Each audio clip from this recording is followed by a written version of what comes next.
Alabama won the toss and will defer. No surprise, putting its defense on the field first. Adam Griffith. Last time many of you saw him, he was trying that long field goal against Auburn that was returned for the game-winning touchdown. Mario Alford, Russell Shell, a transfer from Pitt, is a very good player. And a guy keep an eye on today. They are back for the Mountaineers.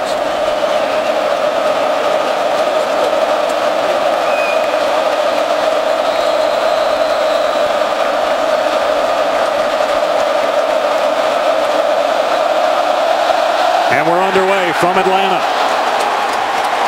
Straddling the goal line is Alford. And he gets drilled shy of the 20-yard line. Let's take a look at today's Chic-fil-a impact players.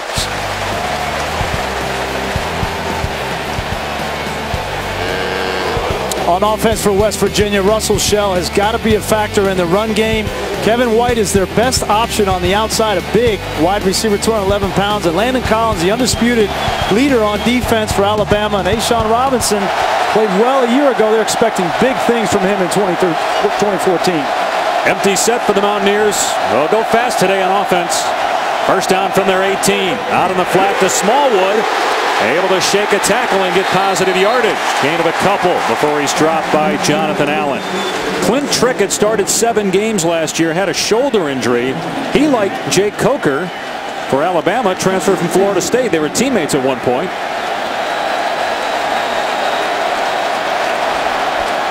They run it here, and Shell with some room off the left side near the first down at the 27-yard line.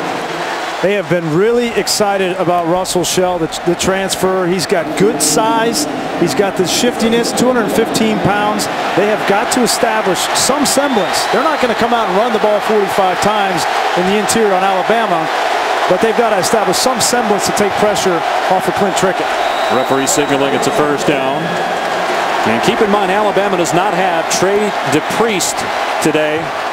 1 game suspension for a minor NCAA infraction. Some new players on defense, and this is an offense that Alabama struggled with. Nick Saban told us he expects everybody to try to run some form of spread. We're going to see a lot of younger players with speed out there defensively for Bama. And Shell again, straight ahead of the 35-yard line. It's a gain of 7. DJ Petway on the stop. Back-to-back impressive runs, and this is what West Virginia needs. Positive plays so that they can get the tempo going. They don't get those positive yards, it's hard to have tempo. It's exactly what they wanted to start this game. Get a couple of good positive plays, get Clint Trickett and everybody on offense comfortable. Here's Shell, picks a hole, finds another first down. So far, West Virginia leading on Alabama's defensive line, running the ball successfully. I think Alabama and everybody that plays West Virginia comes in to play them on offense thinking that it's going to be almost exclusively a perimeter game. Bubble screens, slip screens, those kinds of plays. And so far, it's been the opposite. So 2 first downs already in this possession. Now Trickett going to try to swing it out to Mario Alford. And it's second down. I think it's important to note as well that Alabama, playing these kind of spread teams, will change their personnel up front. They don't play Brandon Ivory at a nose tackle in these kinds of sets. They have Ashawn Robinson playing nose guard, and those guys aren't necessarily used to playing in that position against the run. Another pass play. Here's a dangerous guy, Kevin White, who's loose inside the 40. Kevin White, their biggest and maybe their best, certainly the most potential at receiver. It's a big play. First down in Alabama territory, 29 yards. We talked about impact players, and Kevin White's got to be the guy on the outside. Bradley Silv just falls down, and that's going to drive Nick Saban crazy. He's the one coaching those corners. Trickett rolling right, and again finds Kevin White near the 22-yard line. Another solid pickup. Bradley Silv on the coverage, and West Virginia going fast. Well, they were going fast, and now interesting, they get back in the huddle. That's strange to me. You think when you get these kind of positive plays and momentum on offense that Dana Holgorsen would like to just keep that foot on the gas pedal. But you get in these areas, they may want to take a shot, and they may need to huddle up to get it organized. See both backs sprint out wide. 2nd down and 2. Still plenty of time on the play clock. And Trickett tries to dump it off. It was batted down. And boy, Kevin White was open across the middle. It was deflected by Jaron Reed. It was the right read from Clint Trickett. You'll see White coming from right to left, and Jaron Reed saves a completion and another 1st down. Big 3rd down here. There's so much talk about Alabama's defense in the offseason after giving up 45 points in a loss in the Sugar Bowl. Here's Wendell Smallwood, and he's got another 1st down. This methodical drive, already 9 plays, 63 yards in about 2.5 minutes. I think you already see Alabama on the inside. They're going to miss C.J. Mosley. We knew that coming into the year. And then Trey DePriest being out. These young players, Reuben Foster, Reggie Ragland in there. It's affecting their run defense. Those guys are calling the defense today with DePriest out. He talked about Mosley, 1st-round draft choice of the Ravens. 1st down in the red zone. And Trickett. Kevin White inside the 10 to the 5. It's 1st and goal for West Virginia after a 14-yard pickup. No pass rush from Kirby Smart in this defense so far in this game. And Clint Trickett very comfortable, extends that play, goes through a read, goes back to a secondary receiver, and gets a nice gain. 1st and goal inside the 10. And it's Shell wrapped up by Ragland at the line of scrimmage. Ragland, a junior, making his 1st start, had 17 tackles all of last year. It's a critical situation for West Virginia to get the ball into the end zone. That was something they struggled mightily with in 2013. They were 103rd in the country.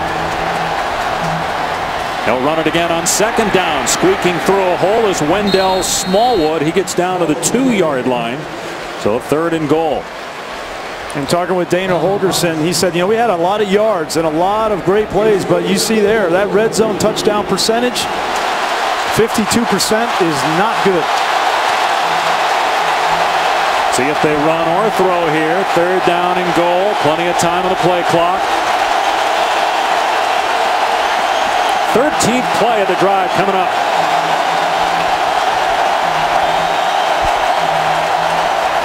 Trickett. Fade to the end zone. Incomplete. Going for Alford. Being covered by the guy Nick Saban says might be his most improved defender, Cyrus Jones. And I don't know about that play call. Alford is 5'9". It's not like he's, you know, going to go up and snatch that ball. And this play had no chance. Good job by Cyrus Jones, who, yes, has been, in Nick Saban's opinion, the most improved player on their team from a year ago.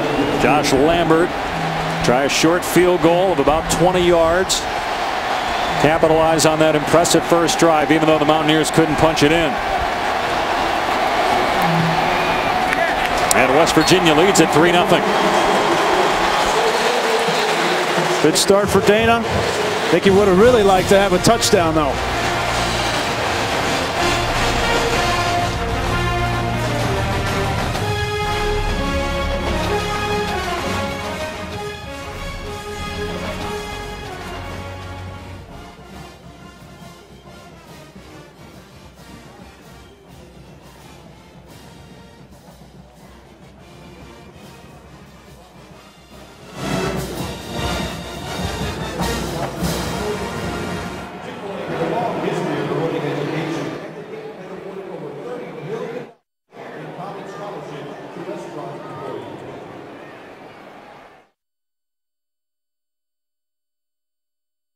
Big on eye discipline, and I think they'll get that figured out.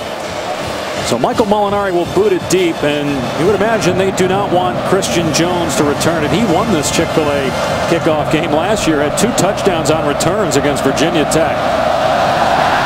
1 on a kick, 1 on a punt. A deep kick, though, and it will come out to the 20.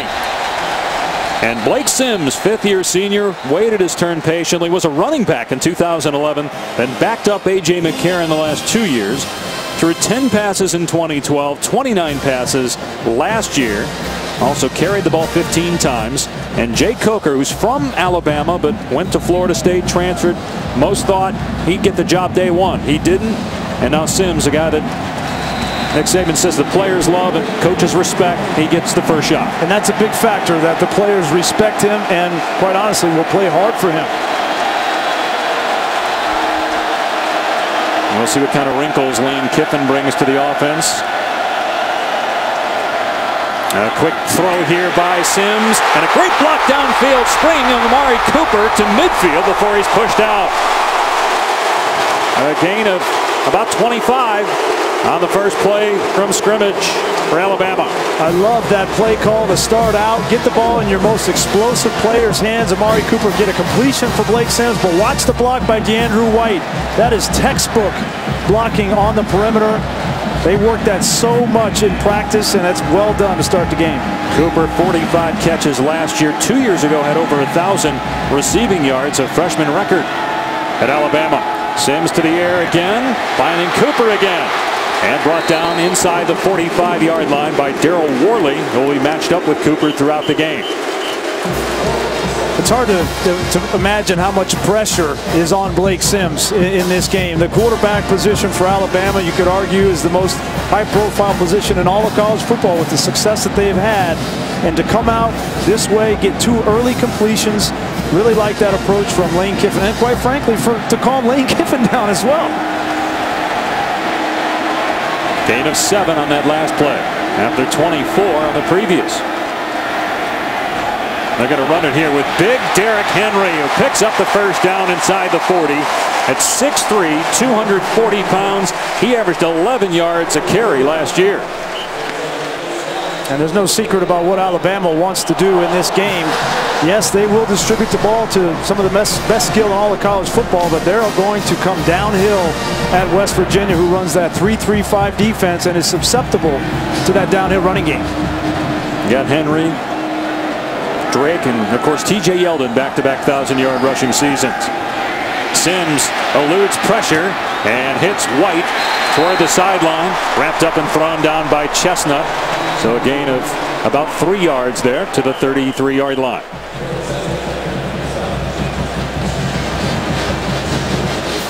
Going to be interesting with Lane Kiffin, who when he was a coordinator previously called plays from the booth. But as a head coach, when he called plays, he was down on the field. That's where he's going to be this year. Yeah, and I think that's the right decision, both from Nick Saban's perspective as well as Lane Kiffin. You got to be down there for an emotional standpoint to get a young offense at the quarterback position settled down in situations. There's TJ Yeldon off the edge. Stretches to the 30-yard line. KJ Dillon on the tackle. But not only that, you know, in talking with Coach Saban last night, he really felt like the ability to communicate through Lane Kiffin being down on the sideline was going to benefit their offense, to anticipate what they were going to do on the next drive, to be able to talk to the linemen, the running backs. He said, you're the one installing the plays and has the relationship with all these players. They need to see your face down here on the sideline, and I think Lane Kiffin agrees with him. 3rd down and 4. Sims with time, and that pass incomplete. Try to hit Cooper, and it's 4th down, and Bama will try a field goal. Great read, poor throw. Blake Sims gets back, he's in good position. Here comes Cooper, there he is. You just got to put that out in front of him, and he might get 15 more yards, but those are the kinds of mistakes that, you know, you chalk up to nerves. And Nick Saban on the sideline said, you know, you miss a throw, at least you don't make a wrong decision, a poor decision, throw the ball in coverage. That's just a fundamental. Adam Griffith made just 1 field goal last year, but he buries this one from 47 yards to tie the game at 3. Alabama had some big plays on that opening drive, but the drive stalled on 3rd down and 4. Much to the frustration of Lane Kiffin. They get 3 though. It's opening possession stopped at the 30. Adam Griffith just kicked the long field goal, now kicking off. And Alford will take it out. And breaks a tackle. Stays in bounds as he runs upfield. And they're going to actually spot him at the 27-yard line. So he did step out there. Rick Trickett, father, one-time coach with Nick Saban at LSU. Clint hoping to make his dad proud today. 4 of 7 on that opening drive. You know, I think the big thing with Clint Trickett and Dana Holgorsen was telling us last night, it's been a night and day difference. His recognition and his understanding of this up-pace air raid offense last year to this year, operating at a much faster pace, and Dana's excited about it. Trickett trying to set up the screen to Smallwood. Excellent blocking. Smallwood out past the 40.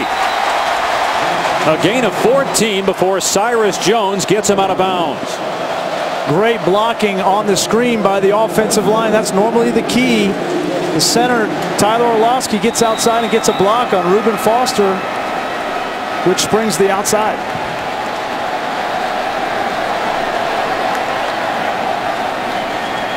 And opening on the slant is Jordan Thompson.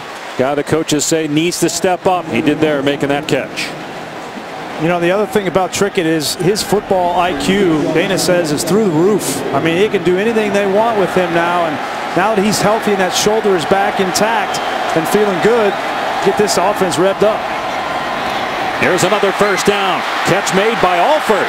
Going off his speed, getting past Cyrus Jones inside the 40. You know, the other thing, these receivers now have experience. Remember last year, they're trying to replace Tavon Austin and Stedman Bailey.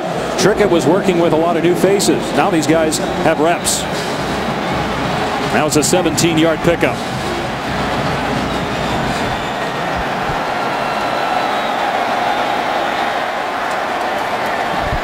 And Smallwood just stumbled that time. May have gotten back to the line of scrimmage.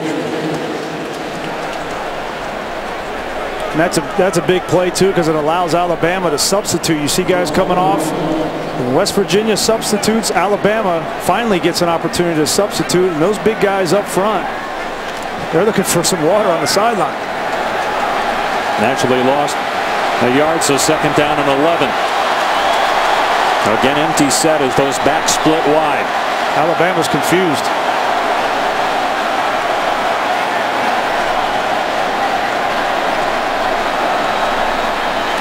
Trickett with time. Going deep for White. Just overthrown.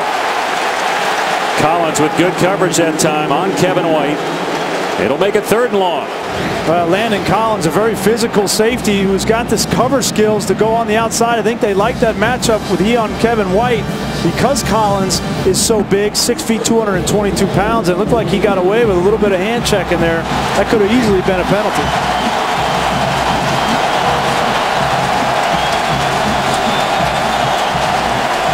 Third and 11 here. You got to be smart if you're Trickett. You get 5 or 6 yards, you can attempt a field goal. If you take a sack, you got to punt. Yeah, their kicker as long as 50, so they can get it to around the 32. They have a shot. Trickett in trouble and sacked at the 43-yard line. Xavier Dixon. 4th down. Xavier Dixon coming from his right defensive end position. He beats Adam Pankey. There he is right here.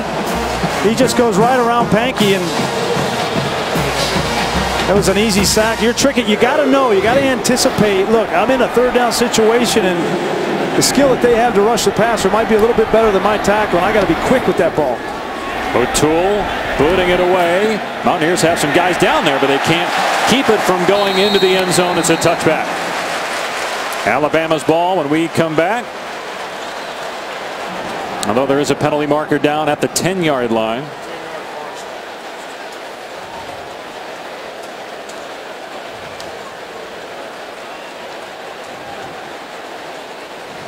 ACC crew today, and we're going to see games where we have an 8th official this year, but because this is a interconference matchup, going to be 7 officials, and you'll see an extra one in some illegal ACC block games. in the back on the return team. 5 yard, half a distance to the goal, 1st down. And David Epperly pointing the wrong way, but it's against Alabama.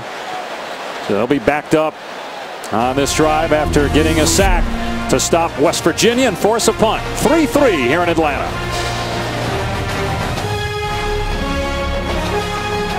Cincinnati Bengal former Alabama quarterback A.J. McCarron placed on the non-football injured list. He's been battling a shoulder injury, something that was bothering him last year as well. His replacement, Blake Sims, backed up on his second possession as a starter at the 5-yard line. They're going to run T.J. Yeldon here. Yeldon out to the 8 for about 3 yards. And again, another situation here for Blake Sims to show his management skills with the offense backed up inside their own 10-yard line. And starting defensive lineman senior Dontrell Hyman shaken up on the play.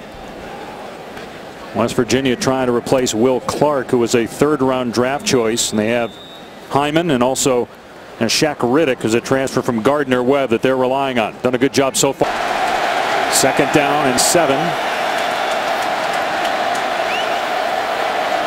So far, Blake Sims 3 of 4 passing. Checking at the line of scrimmage. Good sign, taking control in the noise. Yeldon drilled in the backfield right as he received the handoff by K.J. Dillon. A big loss inside the 5. Well, it looked like he checked it at the line of scrimmage. I don't think it was the right check, though. You see Dillon come right off the edge. A lot of times, quarterbacks and offensive coordinators, they will check a run to one side of the field or the other based on where you think the blitz is coming from. And that time, Blake Sims guessed wrong.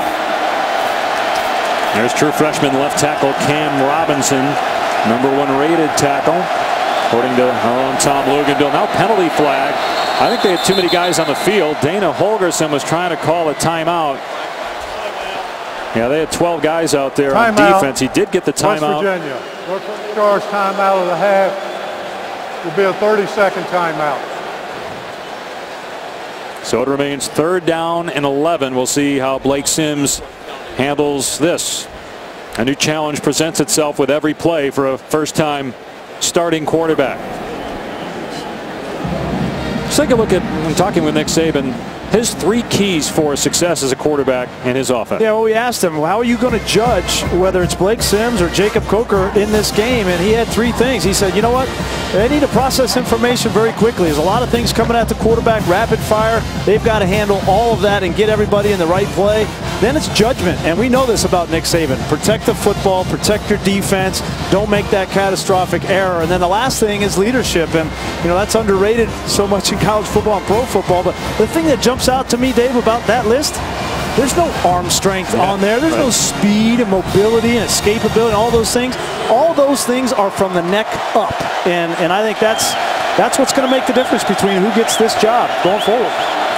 He's going to throw from his end zone and has time and has a completion right at the first down marker. Amari Cooper on the catch at the 15-yard line. Worley and Joseph teamed up on the tackle, and he's short, or is he? No, they first down. They gave it to him. I mean, you can't jam Amari Cooper at the line of scrimmage, and Darryl Worley is the best corner on the West Virginia team, and unfortunately for West Virginia, he has no shot at staying with Amari Cooper at the line of scrimmage. A little surprised they didn't measure there. They just gave him the first down, but no argument from the West Virginia sideline. You got a 2-back set here, with Fowler as the fullback, Yeldon behind him. Yeldon bounces it to the outside and chopped down at the 19.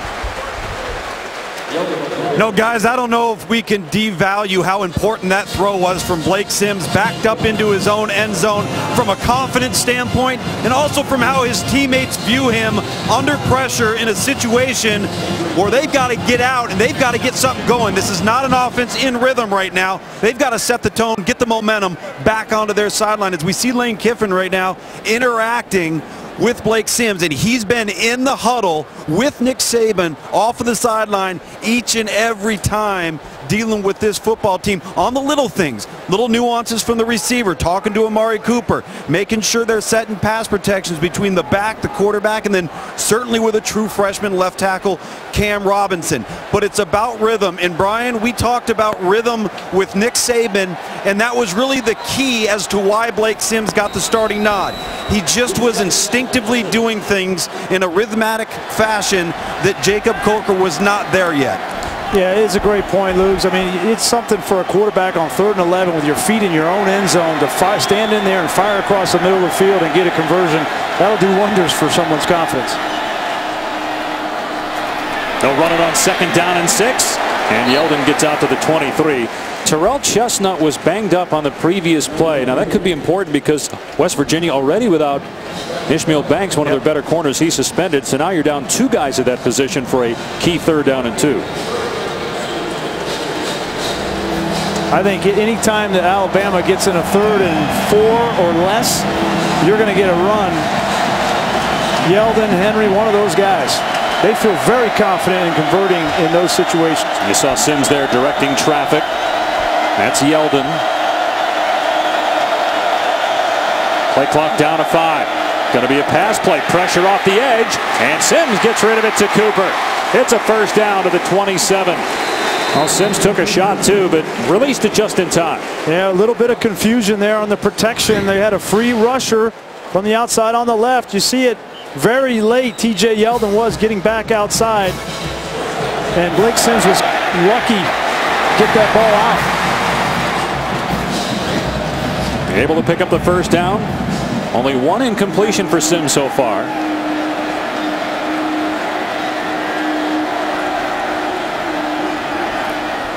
Off play action now. Sims in trouble. Gets away from 3 Mountaineers and almost throws an interception. Instead of just throwing it away that time, took a chance. He was being pressured by 3 Mountaineers on that far sideline. 2nd down. That was a good play by Blake Sims. They had a jailbreak up front, and he's just trying to throw this football away. Now, as he gets more reps at it, he'll understand that if I'm outside the pocket, I can fire that thing into row 37 and I'll be fine. But that's just reps, you know, and he hasn't had those reps in a live game, and lucky that one wasn't intercepted.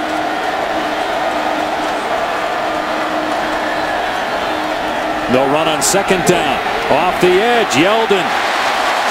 A terrific back.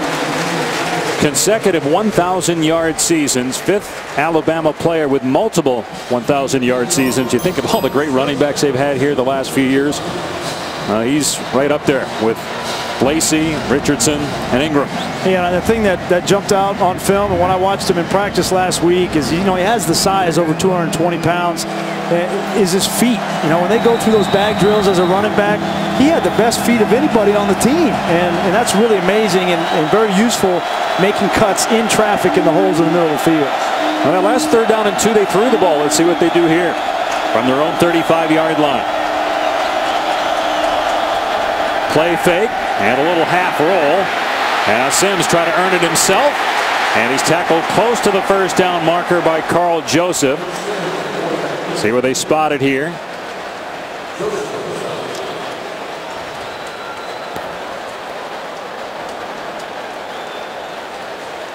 They're going to measure this one. You know, that's a play where Lane Kiffin calls a naked, and he's calling a naked thinking that at worst Blake's going to drop the ball to the flat route and get a 1st down, right? And I think right there he had the flat route, and Blake didn't get back to it, tried to make a play on his own, and may have come up a little bit short. You know, you see the relationship there with Saban and Kiffin. A lot of people, when that decision was made to hire Lane Kiffin, wondered, really? It just didn't seem like a fit. But Lane Kiffin is someone that's been on Nick Saban's radar for a while. It is a 1st down. In fact, Lane told us yesterday that, you know, back when he was at USC as an assistant coach, Saban had reached out to him a couple times, respected Kiffin as a play caller and an offensive mind, and he hired him this offseason to replace Doug Nussmeier. Well, I think the thing that stood out to me in our conversation with Nick was that there's not a whole lot of pro-style offensive coordinators in college football to choose from. Yeah. You know, everybody's running the spread offense, and he really valued Lane Kiffin, his approach as a pro-style coach. Henry on 1st down, leaps to the 40-yard line for 3. Saban told us he thought about going with some spread principles because so many teams were doing it, but just didn't want to make that transition in part because of personnel. I don't think he thought very long about it. You know who Nick Saban is down to his core, and he wants to run the football, be big and physical, and he said, you know, teams are having trouble now preparing for us because everybody has the skill to run the spread offense.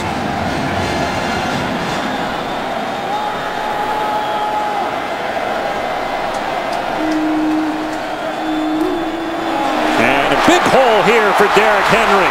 Able to break an ankle tackle and reach the 45-yard line of West Virginia. Great job on the weak side of that offensive line. You're going to see O.J. Howard and Cam Robinson, the true freshmen. They're right here. They get a great slip block up to the linebacker, and good vision by Derrick Henry to cut that ball back. And when he gets in the open field, he is hard to tackle. You can't go after his legs because his legs are so long. He just picks up his knees and you whiff. 18 yards on that play. All-time leading rusher in high school. Over 12,000 yards in high school.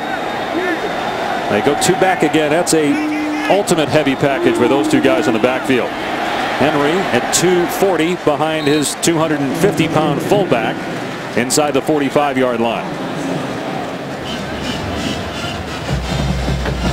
Final seconds here of the opening quarter. Surprised by what you've seen so far? If you're Dana Holgorsen, you got to be thrilled that your offense has come out and moved the football. They didn't convert in the end zone on that first drive, but to be tied 3-3 with Alabama after the first quarter, he's got to be very happy.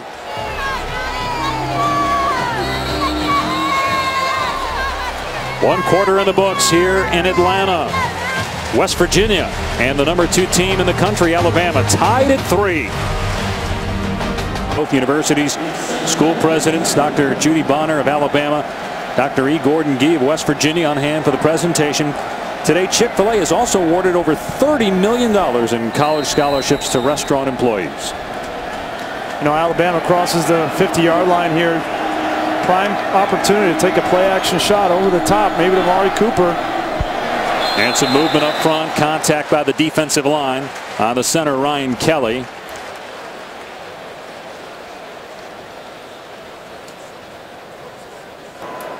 Offside on the defense, number 95, 5-yard penalty, still second down. That'll make it 2nd and 2. Check out the young man's cadence. That's a hard count. A lot of times when you have a change of quarter and the offensive coordinator has the whole offense over on the side of the field, you can do things like that. Trick play, snap count, because you can communicate it. One of the advantages of having Lane Kiffin down on the sideline, that time it worked out for Alabama, brings up a 2nd and short. He had the whole offense on the field during that timeout, huddling up Nick Saban in there as well. 2nd down and 2 after the penalty. And Sims with all day, but everybody covered. And now Sims finds an open man. It's Jones inside the 20. Wrapped up and body slammed by Kwiatkowski, but the big gain, 22 yards. Great read by Blake Sims and keeping his eyes downfield. He wanted to throw the ball at the top, but it was covered by the safety. So he flips sides of the field, doesn't panic. Run it from here, guys, and you'll see keeps his eyes downfield. It's covered. Comes back at the other side, and a great adjustment by Christian Jones to get upfield. That's the kind of poise that Nick Saban, Lane Kiffin are looking for from their quarterback. Don't panic. Don't get into the rat trap, as Nick Saban likes to say. Keep your eyes downfield and make a play. And he's checking here. 1st down, 14th play of the drive. Play clock at 0. Let's see if Saban called a timeout. Timeout. Alabama, their first charge timeout of the first half. Media timeout. As well as the quarterbacks, and right there he goes down and calls a timeout to try to save 5 yards. Want your quarterback to make a play and then come back consistently on the next play and don't lose sight of the play clock. That's what he was saying to him. 1st down at the 15-yard line of West Virginia. Run play, big hole, Yeldon outside, dives for the end zone. Touchdown, Alabama.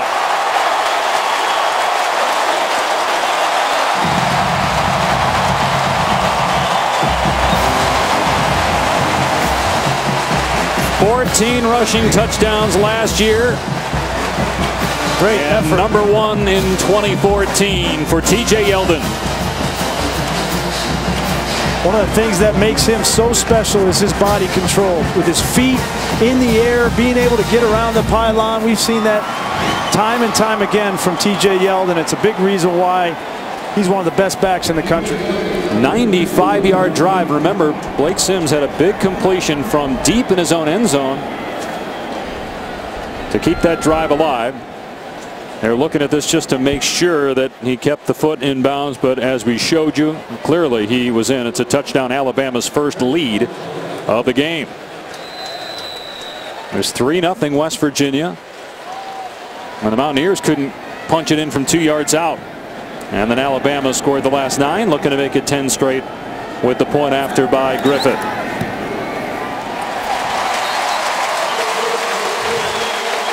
Alabama on top, 10-3 over the Mountaineers. Yeldon for Pater. Lane Kiffin dialing it by Alabama. 30 yards for Yeldon on that possession. And the Crimson Tide on top. And a deep kick. That'll come out to the 25 for West Virginia. But first, let's go back to the studio.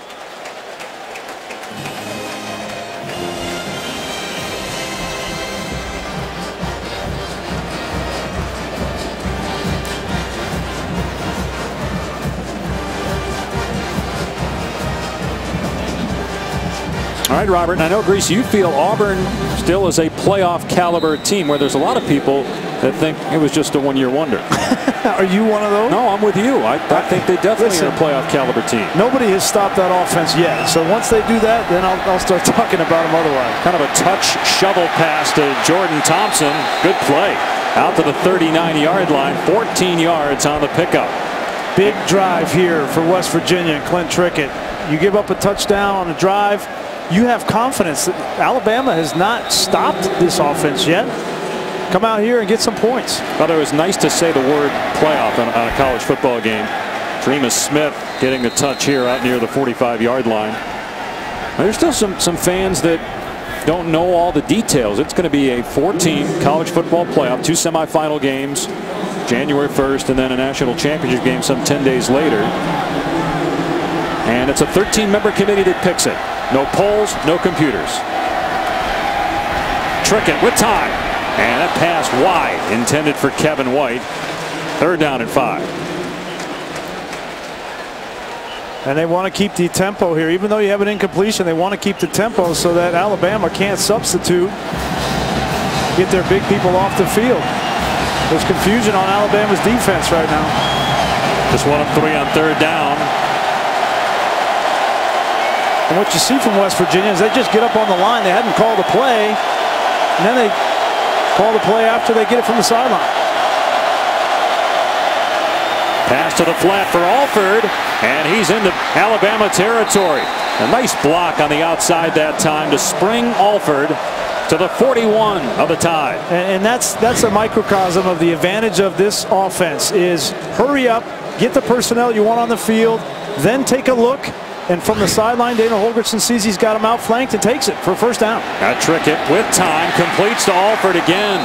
There's some holes in that secondary again today, like we saw in the Sugar Bowl against Oklahoma. Great protection there. I had questions as to whether West Virginia could protect. Take a look at this pocket on the right side. Perfect for him to step into that throw.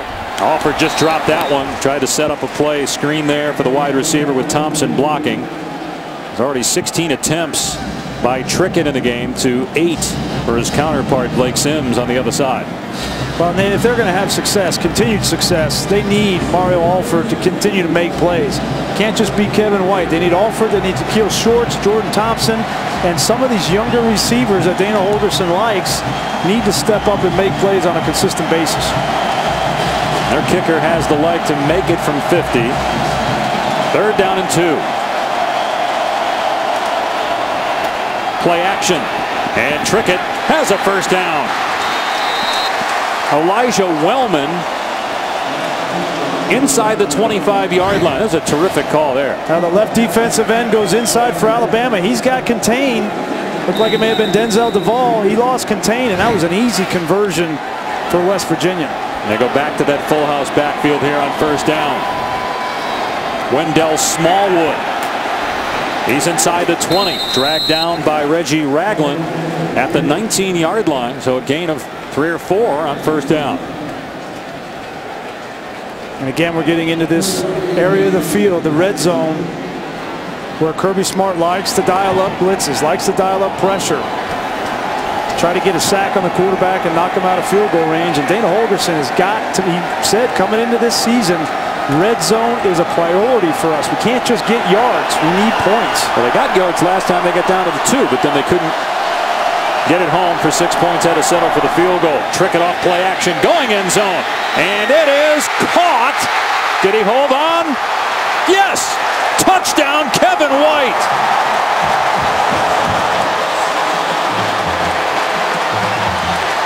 What a grab with Bradley Sill all over him. Kevin White with star potential, a terrific catch. Kevin White, 6'3", 211 pounds, and he looks put together nicely. He's got muscles on top of muscles. He just out-muscles Bradley Sill there, and that's, for Alabama fans, they saw too much of that in the Sugar Bowl. 4 touchdown passes against Oklahoma. Trevor Knight, that was how they scored, was on 101 individual routes on the outside. How about Trickett on that possession? 5 of 7, 65 yards. Great response by West Virginia. Go 9 plays, 75 yards in just over 2 minutes. And Lambert just sneaks it through. We're tied at 10. Well, you said it. Kevin White had to be a factor today, and he's been so far. And absolutely. And Clint Trickett has got maximum confidence in his ability to make plays. Alabama. So who was the last team to defeat a Saban coach team to start a season? Oh. I'm going to say it was when he was at Michigan State. Yeah, I was going to say you got to go probably back out of the SEC. I don't think he lost me at LSU.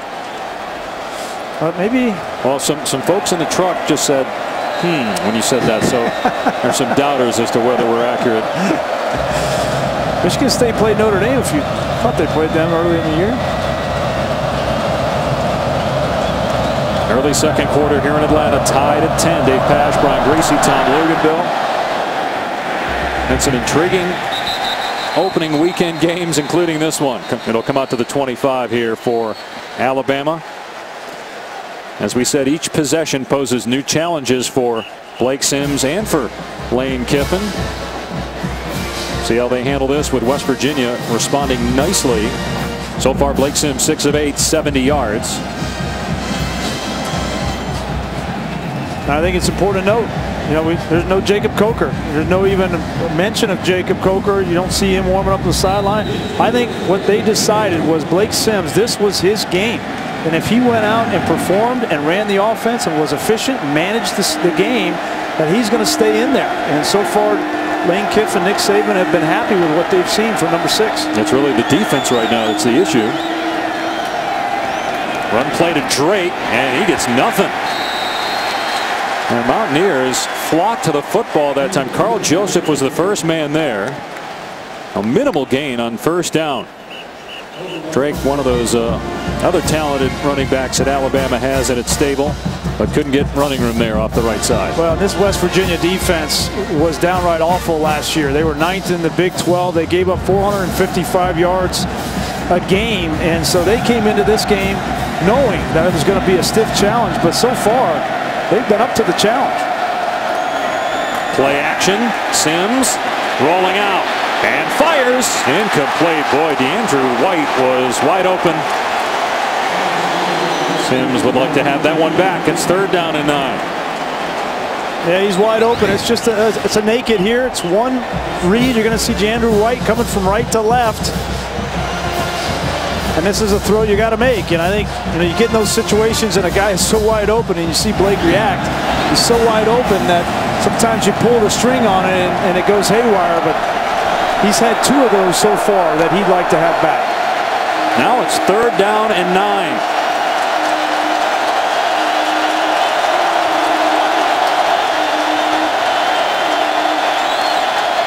Sims' pass is caught by Cooper, but he's nowhere near the first down. So Alabama has to punt the football. And that's the first time in this game where I've seen the offense for Alabama and Blake Sims get a little out of sorts. And Nick Saban talking to him right now on the sideline. you have one bad play and you got to forget about it and come back and make the next play. And I think Lane Kiffin was just trying to get out of dodge and punt the football away. First collegiate punt for J.K. Scott, a true freshman, about 6'5", 155. And he hammers this one. Jordan Thompson fields it at his 10, wrapped up. They'll mark him down at the 6-yard line. Quite a debut for the true freshman from Denver.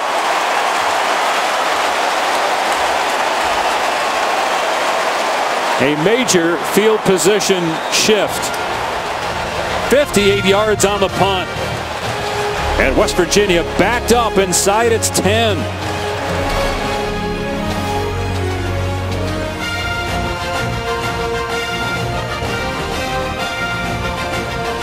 And then, of course, he's won 3 with the Crimson Tide. 3 of the final 5 BCS championships. West Virginia on first down. A big hole again running the football. They can't bring Shell down. He's out near the 20-yard line for 14 yards. Well, they're going to put the hammer down. West Virginia is on offense. Look at the speed now. Look at Alabama on defense. Look into the sideline. They haven't lined up yet. They have got Alabama on their heels. Run pass. West Virginia's in control of the pace of this game. Now Trickett to the air. And a dangerous pass there. Ragland was all over Cody Clay, but it's incomplete. And this has been one of the discussions in the offseason. How will Alabama defend spread offenses after what Oklahoma did, and obviously Johnny Manziel and Auburn? Now, those are teams with pretty good quarterbacks. Clint Trickett has played well so far in this game. I think the running between the tackles against Alabama, how much success West Virginia's had, that's surprising. Well, and to be fair, you know, Alabama's played more than just A&M and Oklahoma. They played Ole Miss, who's an up-tempo, and they throttled them. So talent has something to do with it. Shell brought down from behind at the 23-yard line. A gain of 3 that time.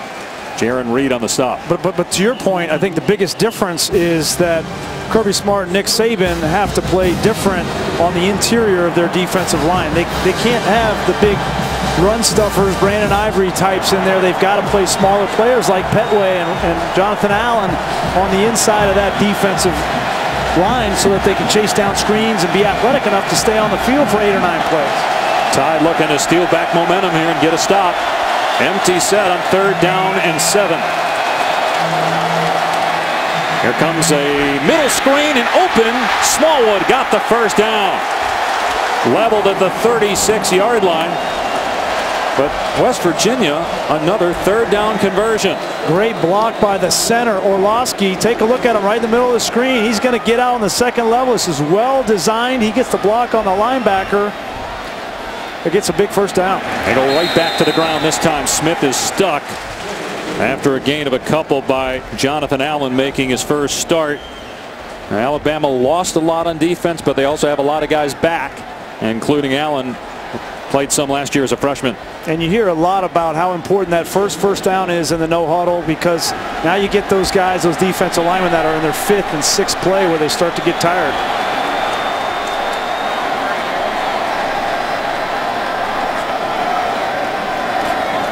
Trickett to throw on 2nd down and 8. And a long pass juggled and incomplete. Devontae Mathis could not hang on. Would have been near a first down. Instead, it's 3rd down and 8. Yeah, the room for error for West Virginia on offense is pretty small. You got to make those plays. And Dana Holgorsen was saying he's looking for another wide receiver or 2 between Mathis and Logan Moore, Vernon Davis, KJ Myers, one of them. Trickett gets rid of it. Incomplete. Intended for Smith. So Alabama's defense steps up after giving up a first down and forces a West Virginia punt.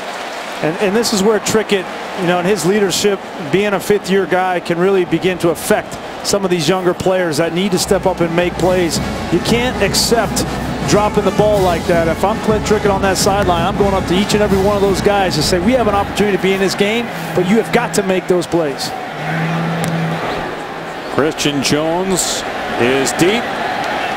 And the fair catch signal, and the fair catch made inside the 12-yard line. Good punt.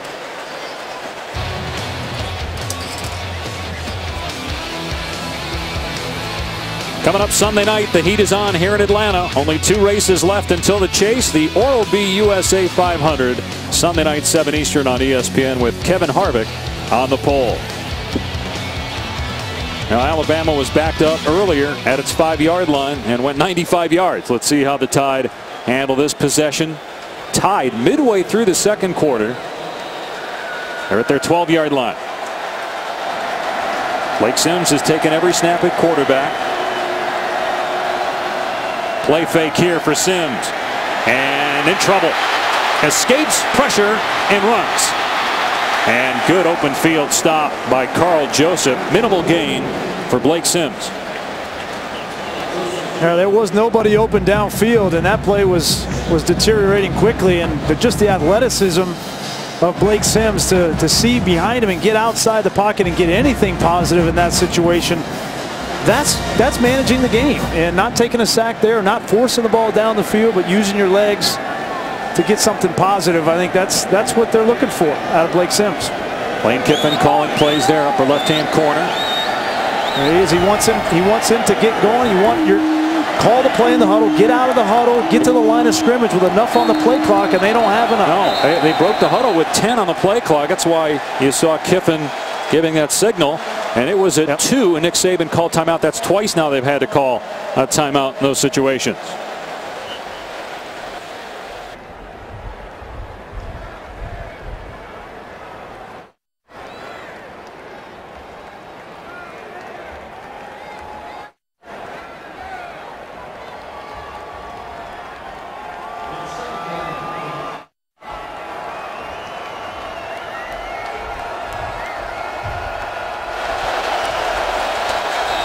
Not eligible, Robert, last year, but he's back for the Irish.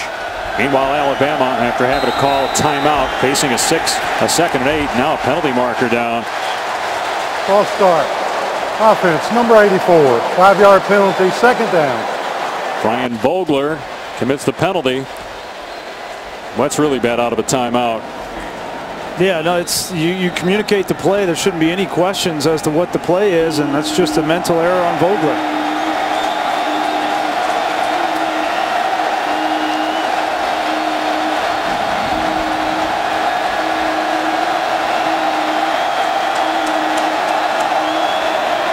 Sims from his goal line. Everybody covered again. Sims takes off. And a good tackle again in the open field by Kwiatkowski. Been hard for Sims to get loose. You know, in that situation, typically you have an outlet, you have a check down. There was no check down and nobody was open downfield. I wonder if that's a miscommunication. You look at Blake Sims. He's getting the play now. He'll take you through what he has to go through. He's getting the play from the sideline. Then he's looking at his wristband. You gotta make sure you call this play accurately. There's a lot of words that go in, 20 to 25 words, and you come out of the huddle. You got to make sure everybody's lined up right. You might have motion. You got to check the play clock. There's a lot of thinking going on for a quarterback. Here he is on 3rd down and 7, and Sims finds Cooper. Cooper gets the first down and more. Out to the 32-yard line. The Tide pick up 3rd down and 7. A big play. And when all else fails and things start to go squirrely, throw it to your best player, Amari Cooper. That's basically a clear out. You clear out one side of the field and you bring Cooper underneath in man-to-man coverage. And Rory, as we mentioned, just can't stick with Amari Cooper. The gain of 17 yards. By the way, I did notice on the sideline that for the first time, Jacob Cooper, the backup quarterback, was warming up, had his helmet on, was throwing the ball on the sideline. We'll see what that means. 6 minutes to go in the half. Here's big Derrick Henry trying to cut it back. Runs into a wall of West Virginia defenders at the 35, so a 3-yard pickup. Wes Tonkery was the first man to greet him. And this is a change up here. It looks like Lane Kiffin wants to go a no huddle, which I would not have expected in this situation with a quarterback that's pretty fresh. Sims to the air, and it's pulled in by Cooper for a first down. Amari Cooper battled some injuries last year and had 14 fewer catches than he did as a freshman. Got 10 yards on this play. You watch him in practice and you watch him in games last year. He's one of the smoothest players in all of college football. When you see smooth players like that get out of their cuts, they're going to make a lot of plays. Henry finds a gap. into West Virginia territory. Picked up 9 yards there before he's brought down by Joseph and Hyman. You know, maybe Lane Kiffin and Nick Saban here think that you need to get a little momentum on offense and a little bit of rhythm. So you go a couple of plays in the no huddle and keep the defense off balance. Now they're back in the huddle. This is kind of interesting to watch. We wondered how this offense would be different with Lane Kiffin, or how it would be the same. And I think what you've seen is 2 back, run the football, play action, mix in a little bit of no huddle. There's some more audibles than I saw last year with this team, so a little bit different. 2nd down and 2, little pistol formation. Henry trying to bounce it to the outside, cannot get the first down. Brought down by Kwiatkowski. Wachuku in there as well. You also see Kiffin doing a lot of communicating with his quarterback pre-snap and also in between plays. Nick Saban's been over there a lot next to Lane as well on the sideline. Nick said he wasn't going to try to communicate in series, but he's been there every play. Can't imagine he's not saying anything. 3rd down and a long yard. Power football, and Yeldon able to push past the marker and get the first down. Nearing 4 minutes to go here in the first half. Tied at 10. Alabama with 1 timeout remaining. Now they get quickly up to the line.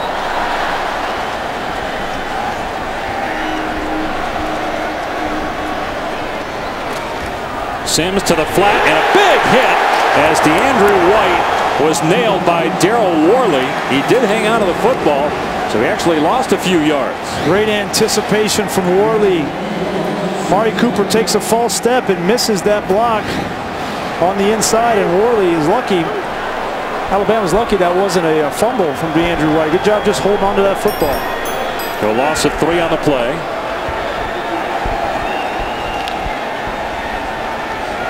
Second down and 13. West Virginia with over 200 yards of total offense. Alabama at 188 here in the first half. Sims, and that one's juggled and incomplete. White couldn't hang on, so it brings up 3rd down and 13. KJ Dillon was on the coverage that time. White could not make the catch. It's 3rd down and 12 here. I fully expect Tony Gibson, defensive coordinator for West Virginia, to try to bring some pressure, try to heat up a young quarterback, try to confuse him. It's a great opportunity for him and Tom Bradley to dial something up. 4th defensive coordinator they've had at West Virginia in 4 years. Tony Gibson, who had been on the staff at his first run as the DC with West Virginia. Play fake on 3rd down and long. Sims throwing it underneath to White. Makes a couple of men miss. White still going inside the 35. Inside the 20-yard line. And finally knocked out of bounds. Great run after the catch by DeAndre White. 38 yards. And how many times did we see that from the West Virginia defense last year? You get the throw underneath, you just got to come up and make the tackle, and then you're getting off the field. But 3, 4, 5 guys miss DeAndre White. Great effort on his part, but West Virginia played that perfectly, just couldn't come up and make the tackle. And now they've got a couple of guys down. Actually, one guy, it looks like it's KJ Dillon, who's shaken up on the play. But now, instead of getting the ball back with 2 timeouts, some time on the clock to move down the field, maybe get more points before the break, you're looking at giving up points. After being unable to get off the field, you give up 38 yards on 3rd down and 13. That's the longest play by either team today. And while Dillon tries to get off the field, let's check in with Tom, who's been hanging around that Alabama sideline near Lane Kiffin. Yeah, and just seeing Nick Saban walk up to Blake Sim, give him some words of encouragement, slap a 5, but it's really been Lane Kiffin's demeanor. Whether there's been peaks and valleys in this first half, he's maintained the same level-headed poise on the sideline, and your players are going to emulate that. So with that big play right there, he wasn't caught up in it. He immediately turned around to the sideline, tried to locate his next personnel grouping for their red zone package, and off we go. Good calm and control from Lane Kiffin. And And a first down and goal at the West Virginia 8-yard line.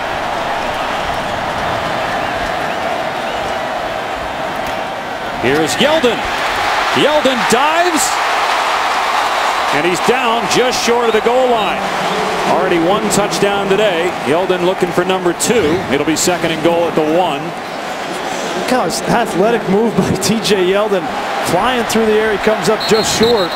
They're quickly to the line here, Grease. They were going to snap it quick, and then a timeout call. Previous play is under further review by the officials. Ruling on the field as the ball was short of the goal line. Again, it has to be indisputable video evidence to overturn the ruling on the field, and from that initial replay you saw, did not look like he was near the goal line.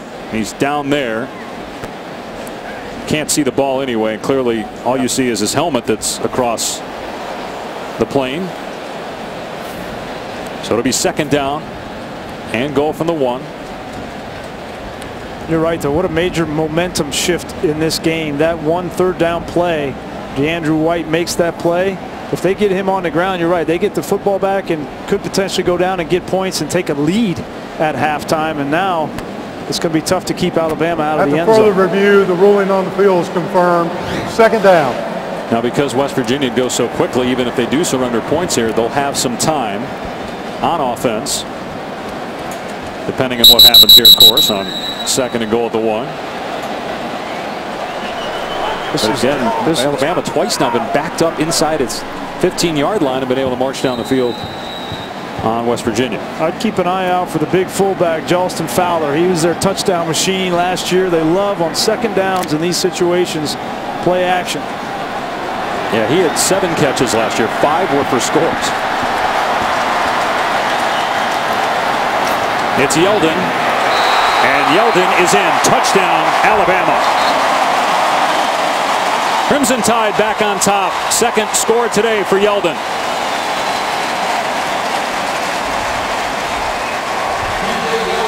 And Alabama fans may mark that drive down in this season because didn't start out very well. It was shaky from Blake Sims. We saw Jacob Coker get his helmet on, start warming up, and then a big play to DeAndrew White may have changed the complexion of that position in this game. So a 13-play, 88-yard drive capped by the Yeldon touchdown. Point after makes it 17-10, Alabama. Take a look at this week's college football rankings brought to you by AT&T.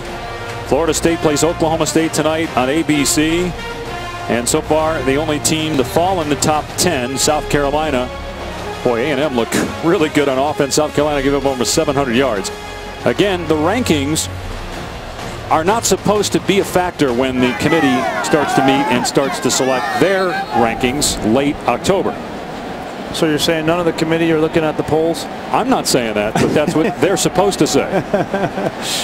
Now, you've got 13 members on the committee, including Oliver Luck, who's the athletic director at West Virginia, and we had a chance to chat with him yesterday. He said he'll be watching as many games as he can. All the members of the committee have been given iPads to watch games. I thought it was interesting what he said. You know, I try to watch as much football as he can, but as an athletic director, Saturdays you got your own team you're watching, and then for Oliver, he's got this son that happens to play in the National Football League that he wants to go watch him too. So it's going to be hard for these guys to watch all these games. Here's Alford on the return. And Alford able to shake one tackle. Alford is loose. Look out. Alford past midfield. The race is on. Alford will take it all the way. Touchdown, Mountaineers.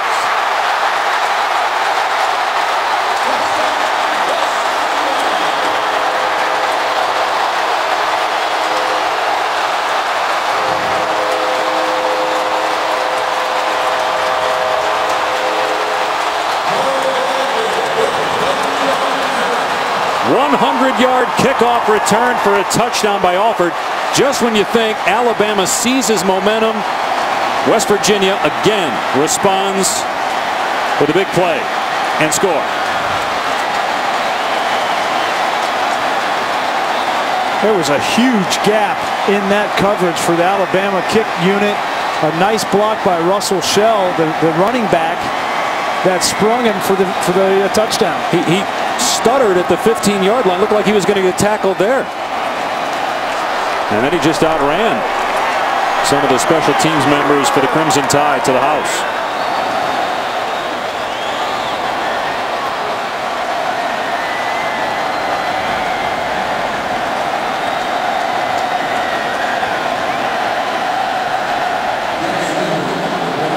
Now they were looking just to make sure that he didn't step out of bounds at any point. He stayed in, so it is a touchdown. Lambert looking to tie it with 1:43 to go in the half.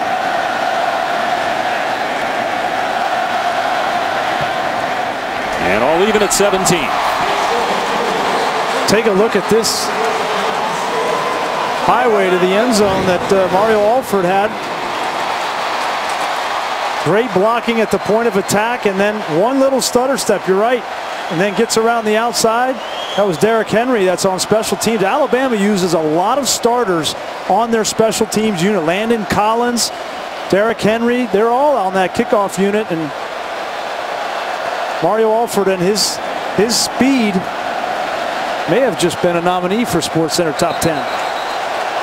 Well, you talked about it earlier. Nick Saban wants to run the football, manage the game, special teams, great emphasis on that. We're used to seeing guys like Christian Jones take them back for touchdowns. Alabama not used to giving them up, although, of course, against Auburn last year. But normally, kickoff return for a score ties it for West Virginia. Normally, with a Nick Saban coach team, you wouldn't expect to have that breakdown on the kickoff unit. A lot of teams in the offseason focus on offense, defense, and special teams are the ones that take the longest to come around in the season. But that has not been the case with Alabama. But that was a breakdown in their lanes. Remember, West Virginia was 4-8 last year, 6-12 in the Big 12 the last 2 years. Maybe better things are ahead in 2014, though. Christian Jones, who returned to kickoff for a score in this game last year. And Jones trying to get outside. Slips a tackle at the 20. Causes two Mountaineers to run into each other, and then Jones gets out of bounds near the 26-yard line. Starting September 25th, TGIT. Thank God it's Thursday. That's the night for the premiere of How to Get Away with Murder. That's Thursday, September 25th, after the premiere of Scandal on ABC. So what do you expect here from Alabama's offense? 1:31 left, first time starting quarterback, one timeout. Well, I think you're going to see what level of confidence that Lane Kiffin has in Blake Sims here with one timeout, a minute and a half. They're going to keep it on the ground on first down, and there's no running room for T.J. Yeldon. Only a gain of one. Kwiatkowski on the stop. They won't huddle here on second down and 9. You got to get him some confidence, right? You got to let him throw the football. They will here. Sims moving to his right, dumps it off. White brought down in play at the 29-yard line, so they only gained a couple yards there. Clock is inside a minute. Third down, one timeout left.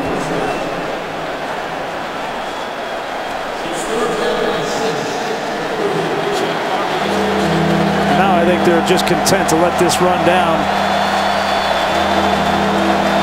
They are 6 of 8 on third down. Need to get to the 36-yard line. Sims, and again everybody covered, so Sims will run and get the first down, stays inbounds, and then steps out near midfield. Keeps his timeout, and they have 28 seconds left. Boy, and that's just poor defense there. You cannot lose contain on the outside. It's one thing to let the quarterback run, but then to get out of bounds and stop the clock and have time now to get in the huddle and call a play. That's just poor leverage by West Virginia on the defensive side. Adam Griffith made a 48-yard field goal earlier in the game. 47, excuse me. On first down. Sims unloads and finds White inside the 40-yard line. So the clock will stop to reset the chains with 20 seconds left. Good strong throw there on the inside. Sometimes a 2-minute drill at the end of the first half can be a great confidence booster to a quarterback, and that was a nice throw from Blake Sims. Going to look to the sideline here to Christian Jones. And he got out. Clock will stop with 9 seconds left, and they're at the 32-yard line. For the most part, Sims has been sharp. He's 14 of 18 for 157 yards and no turnovers. Yep. And there were only a couple of plays there where it looked like he kind of went haywire, but other than that, he's been solid. It looks like he's led the team on the sideline. He's been engaged with his players. Now orchestrating a 2-minute drill right here. You got to be smart. Got no situation football. You got a timeout. You can throw the ball in the middle of the field, but just be ready to right by that official to call the timeout. You need 4 or 5 more yards to give your kicker a better shot. 9 seconds left, second down. Sims throws, and a catch made by Cooper. Call timeout. 4 seconds remaining. And it will be about a 42-yard attempt from here, so big play there. Oh, that was very well done by Blake Sims. It didn't look like Lane Kiffin wanted to get into a 2-minute situation. It almost fell into it when Blake Sims made that athletic run, but give him credit. He orchestrated that 2-minute drill to perfection. You know, we talked about it earlier about will the committee look at rankings, and do rankings mean anything anymore in college football? We've seen Ohio State, a top 10 team, struggle today. A top 10 team in South Carolina get blown out. A number 2 team against a team that lost 8 games last year, playing even here in a half. Well, I don't put a whole lot of stock into what happened last year. I mean, West Virginia, in my opinion, and I think Oliver Luck would agree as well, I think they're better at every position. So, you know, I don't put a whole lot of stock into that. And a timeout going to be called here by West Virginia. It will be a 41-yard attempt by Adam Griffith. They had 9 guys have season-ending injuries on defense. Dana Holgorsen did a year ago, and their quarterback was hurt, played with a torn labrum most of the year. And by the way, they played some pretty good games. They beat Texas, you know, beat TCU. So they played Oklahoma tough early in the year. So you know, I think. Yeah, the big win was Oklahoma State last year. I don't think that West Virginia last year is going to be indicative of what they're going to be like this year. I think they're going to be much improved. A lot of people think it'll come down to Baylor and Oklahoma in the Big 12, but we'll see. That's right. They lost to Texas in overtime, but they took Texas to overtime. 41-yard try. Snap a little bit high. And the kick is good. At the horn, Adam Griffith buries a 41-yard field goal to give Alabama the lead at halftime.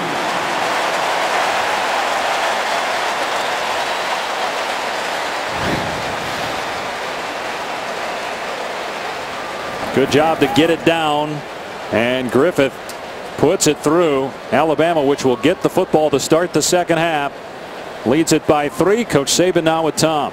Coach, a lot of momentum swings between you and West Virginia, but your quarterback's played well, showed poise when your offense has been backed up. How would you assess his performance in the first half?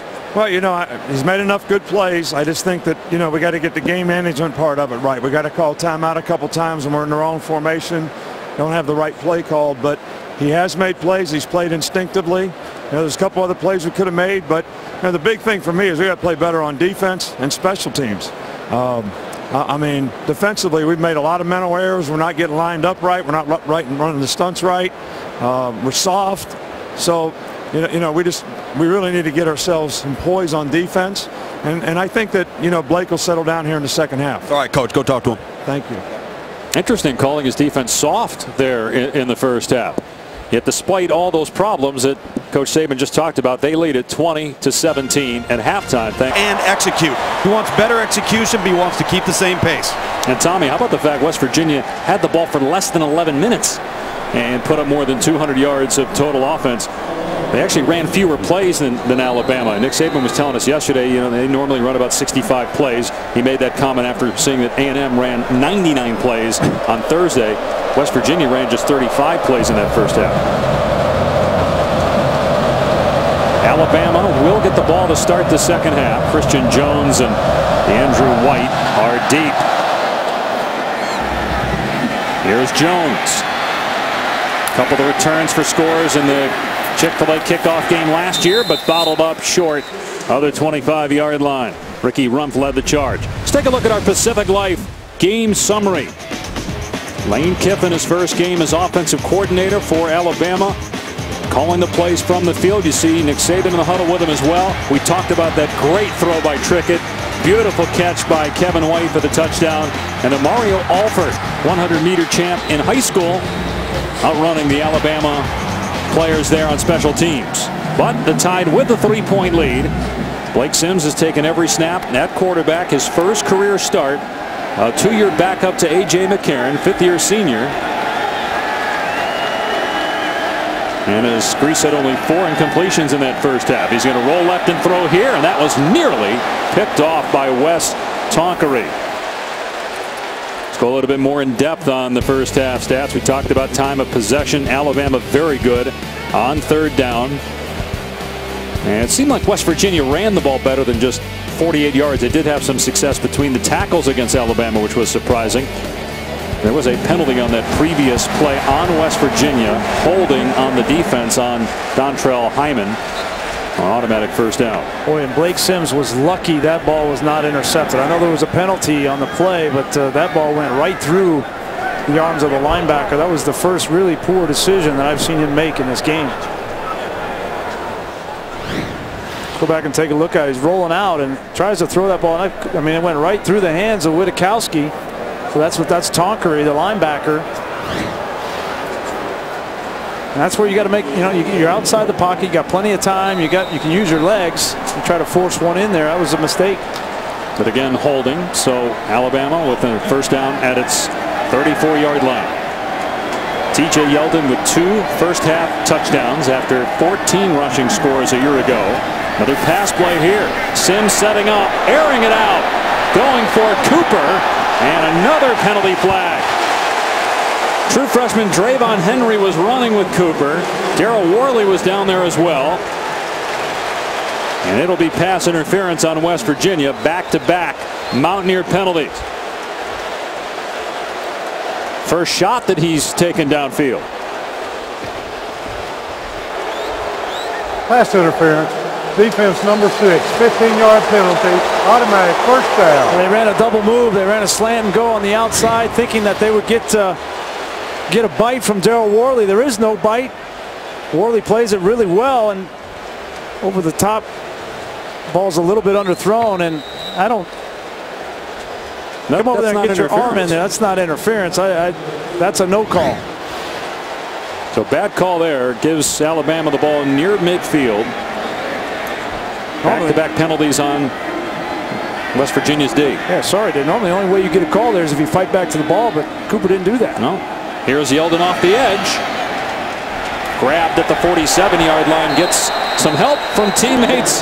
There is another penalty marker down. They'll spot the ball at the 44-yard line. See what the penalty's for.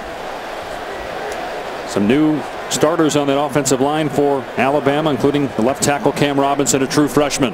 Holding.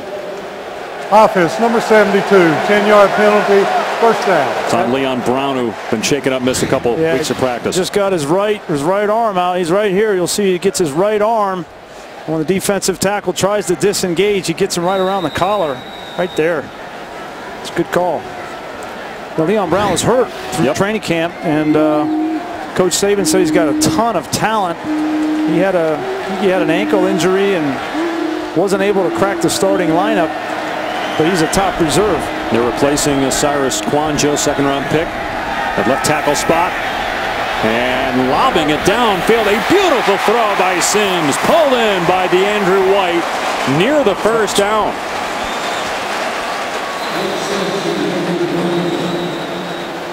Got an injured Alabama player. It's DeAndrew White, 19-yard pass play. See play action here, and got to anticipate and throw with touch here. What happens to Andrew White here? He comes down hard. You hope that he just gets the wind knocked out of him. Clean hit by the defender. I think his head hit the turf there. It looked like pretty hard. Or maybe his shoulder. He's holding that arm. You get that stinger, and if you've never had a stinger before, it grabs your breath and takes it away. And Brian, you surprised they've come out throwing downfield the way they have here in the second half? No, I'm not. You know, I think you have some of the best skill players in all of college football. Amari Cooper, DeAndrew White. We haven't even talked about O.J. Howard, the tight end. You've got these guys on the outside. You're in a close game. You've got to come out and be aggressive. And even though you got a young quarterback, throw the ball up. Let him make a play. So they got 19 yards there on first down and 20.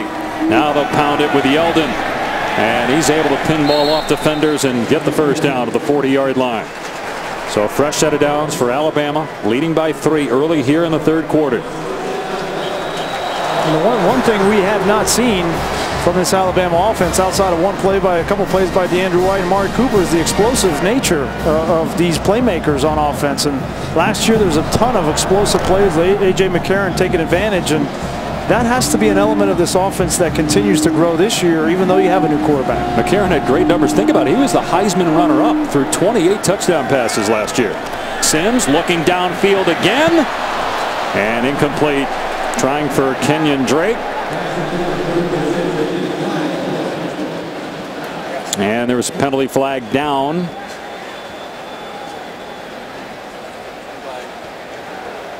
Holding. Offense, number 72, 10-yard penalty, first down. That's 2 penalties on Leon Brown on this drive.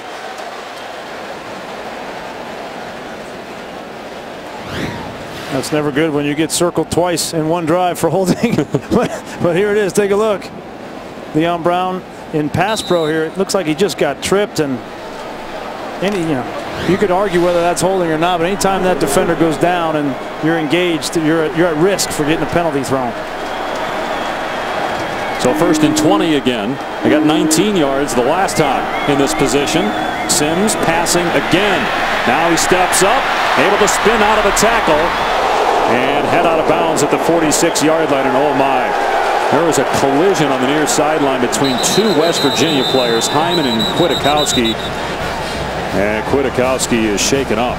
Well, no, Kwiatkowski was coming back, trying to make a tackle, and he got blindsided. That's Amari Cooper there. It was Cooper. Initially, it was hard to tell if there was a collision. When there was a collision after that initial hit by Cooper. We'll step aside here while they tend to Nick Kwiatkowski.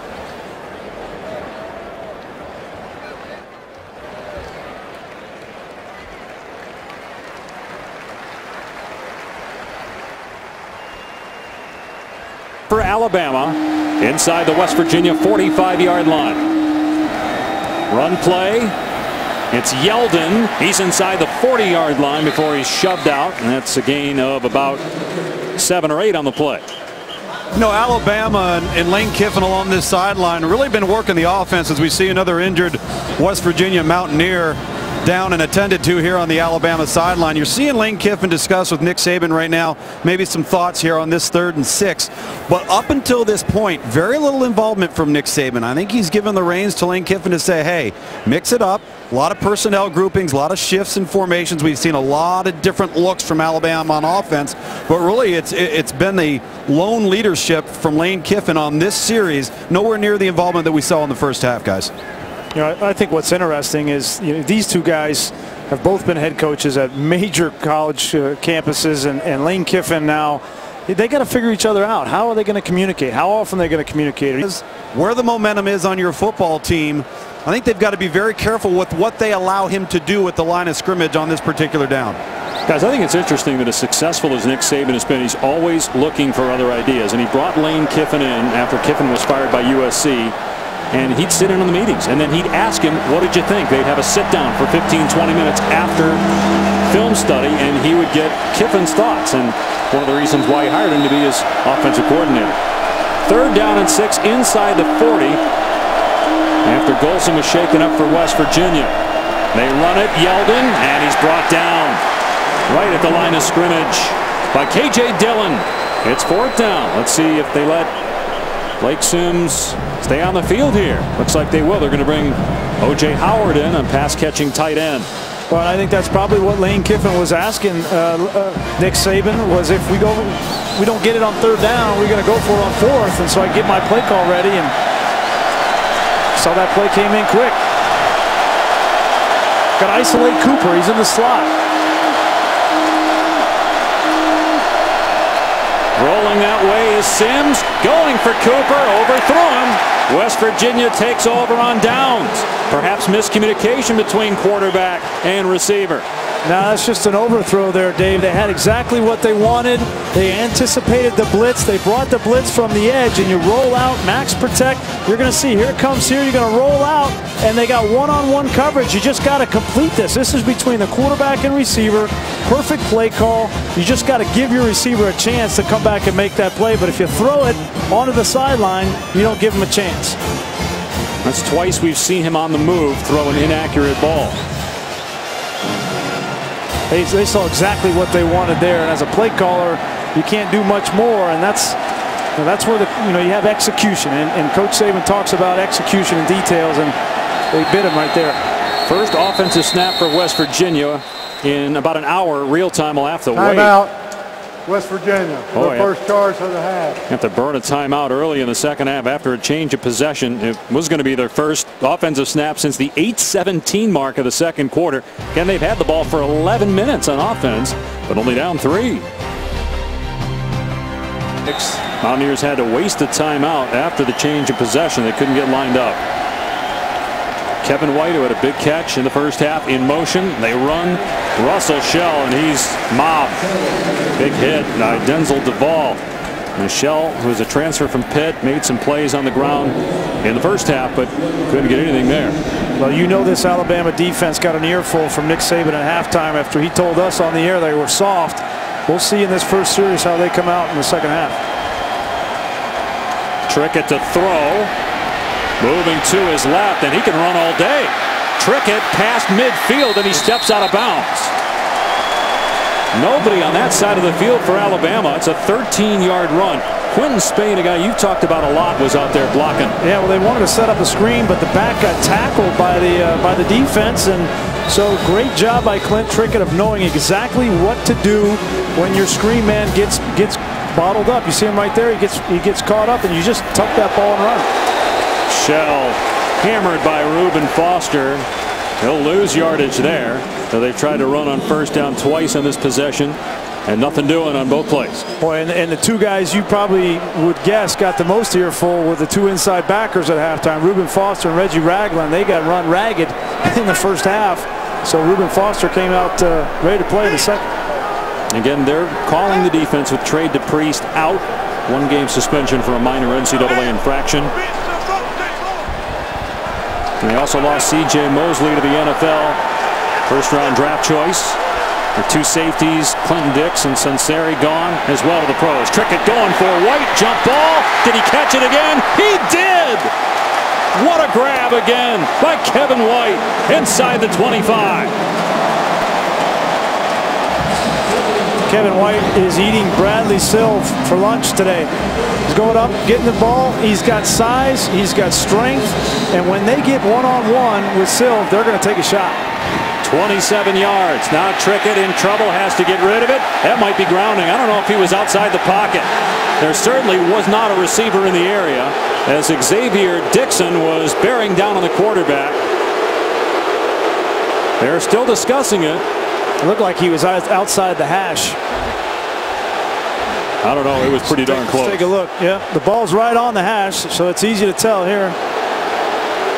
No, I think you're right. That's not outside. And there's the flag. Good call.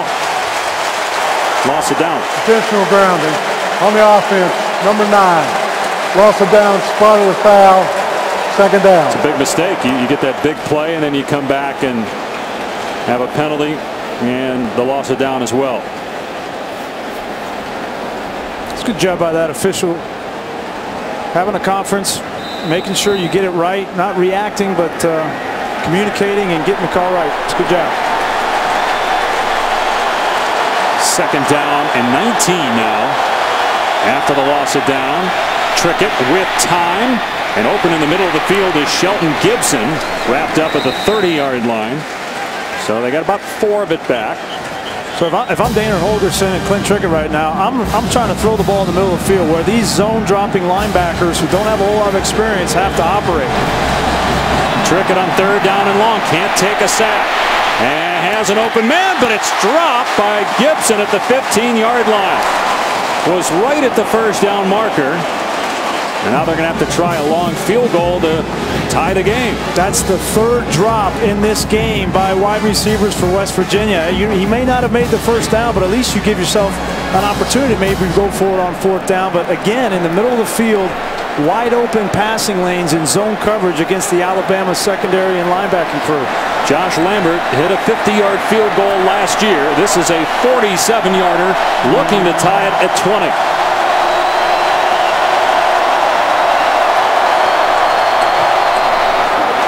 No chance. So Alabama's defense holds. A big play through the air wasted. A drop by Shelton Gibson. And now Alabama will take over with good field position still on top.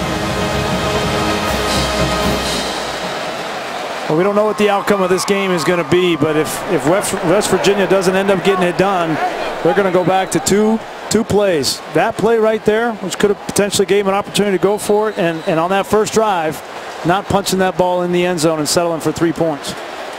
And neither team has had a double-digit advantage. You wonder if Alabama goes down the field and scores, can West Virginia recover from that? We've seen them twice bounce back with scoring drives after Alabama got a touchdown.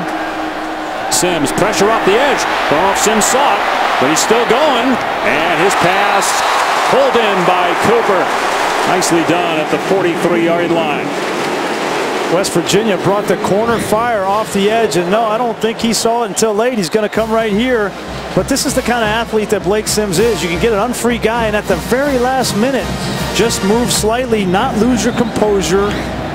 Keep your eyes downfield and make a completion. That's the kind of stuff that the coaching staff for Alabama wants to see out of Blake Sims. Back to the ground, and big Derrick Henry. And Henry keeping those feet moving. Henry gets the first down. So on the previous play, Amari Cooper, who has 9 catches, 7 and gone for first downs, they go back then to Henry, and he gets a first down into Mountaineer territory. You know, we've seen a lot of T.J. Yeldon, Derrick Henry. I haven't seen a whole lot of Kenyon Drake, and he might be one of the most explosive backs they have on the team. Quick throw to the flat to Cooper out in space. And a nice open field bring down.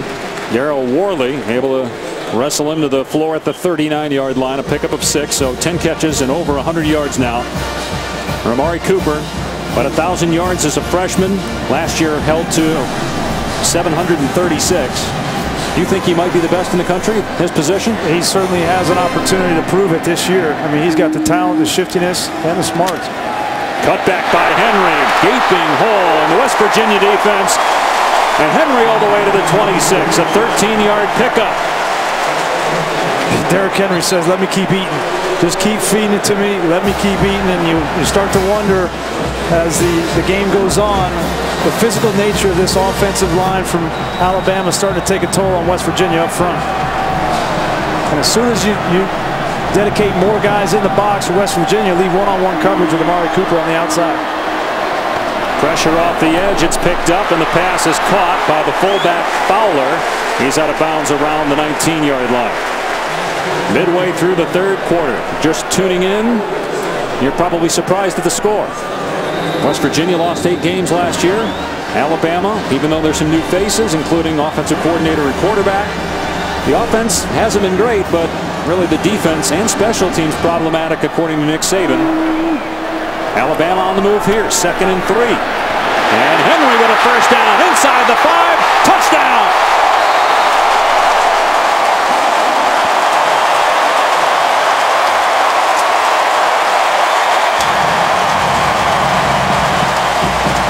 He only had 35 carries all of last year. I think he'll get more than that in 2014. He's just got so much speed for a big man, and he also has the patience as well. And if you give him a crack and he starts downhill, it's almost impossible to stop him with one guy. Great block there by Cam Robinson, the true freshman left tackle that they are very high on. And then you get a block to lead him out from Jalston Fowler, and the rest is Henry. 44 yards on that drive alone for Henry. 85 for the game. Extra point by Griffith makes it a 10-point lead for Alabama. 3 rushing touchdowns today for the Tide. 2 in the first half by West Virginia. And the Tide now with a 10-point lead. Let's see how the Mountaineers respond. Alford, who returned that kickoff for a score in the second quarter, is deep. They're going to kick it the other way to Shell. Shell being chased, and he's able to somehow get away from one guy, but just too many members of Alabama down there tackling him inside the 10. Well, you start seeing these backs for Alabama get going, and big reason why is this offensive line and true freshman.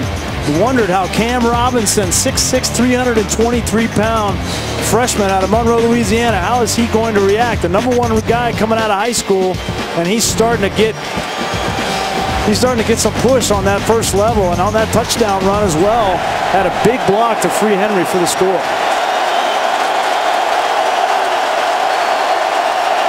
Packed house here in Atlanta. A lot of Alabama fans, as you would imagine, loudest they've been yet.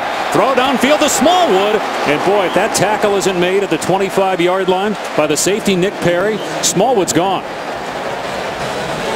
Now they try to fit that in between the safety and the corner in a 2-deep coverage, and those are dangerous throws. You either, sometimes those get picked off or you blow up your wide receiver. Gonna run it here, nowhere to go for Shell. He tried to run on first down several times here in the second half. Ball on the ground, but they rule that Shell was tackled. Lost yardage. It's Jonathan Allen in there first for Alabama. Starting to settle down now up front and make some plays, negative plays.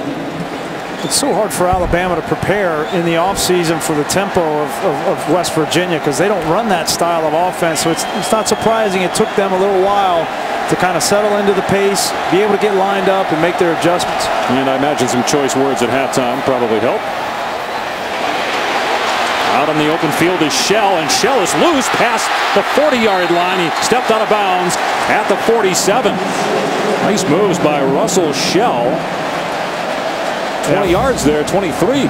Poor tackling from Reuben Foster. He comes out and falls down. Nobody blocks him. Then he just runs right over Bradley Sill. I mean, those are issues that we haven't seen on Alabama's defense in quite some time. And you can see that they've got a lot of youth. They've got a ton of talent, but the youth is showing itself in this game.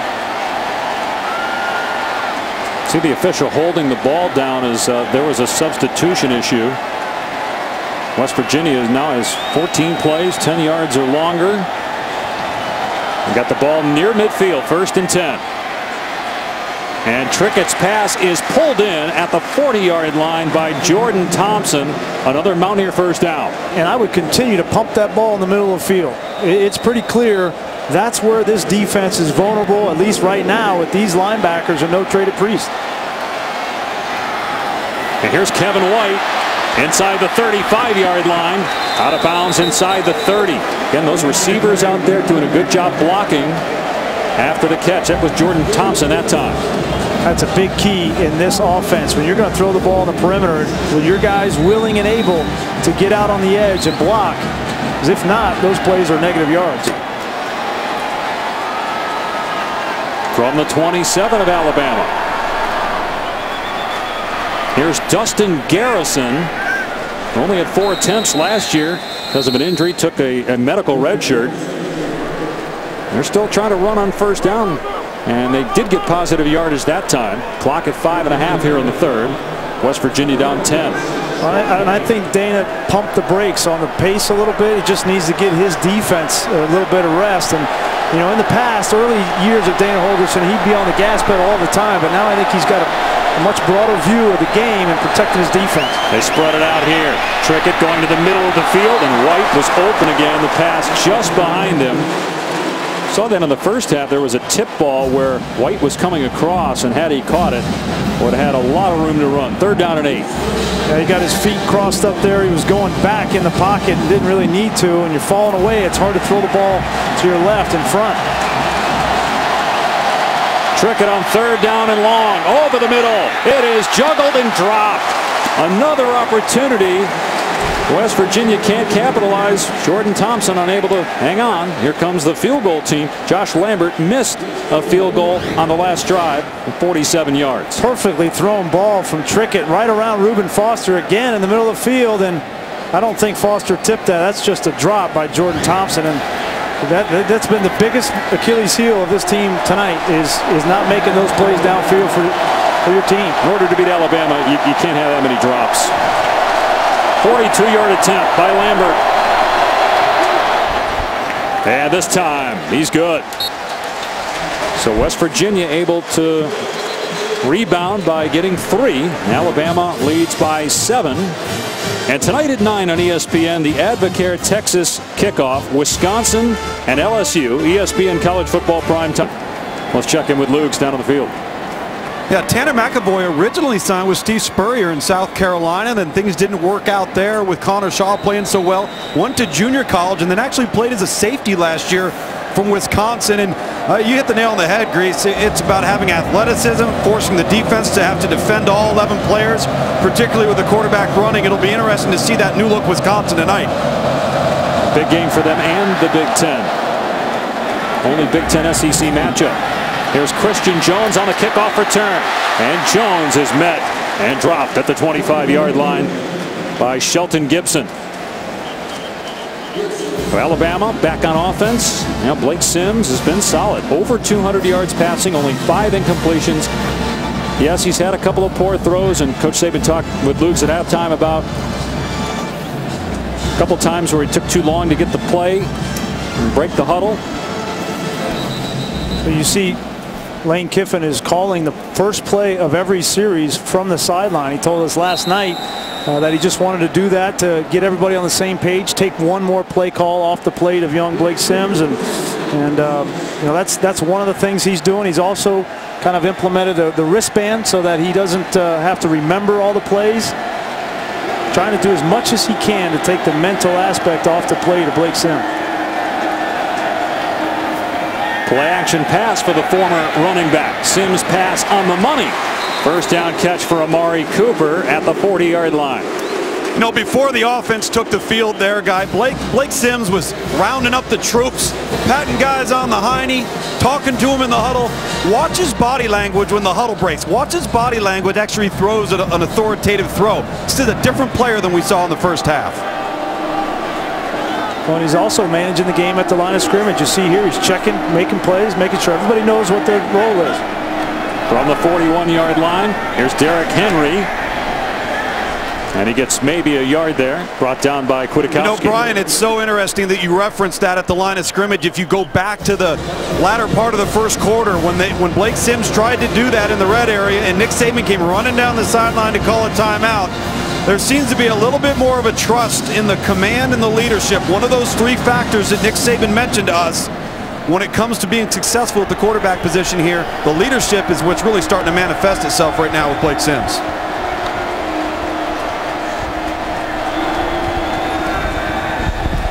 Sims on second down and long. Everybody covered. And now Sims going to air it out. And, boy, the defender fell asleep. And Christian Jones dropped the ball.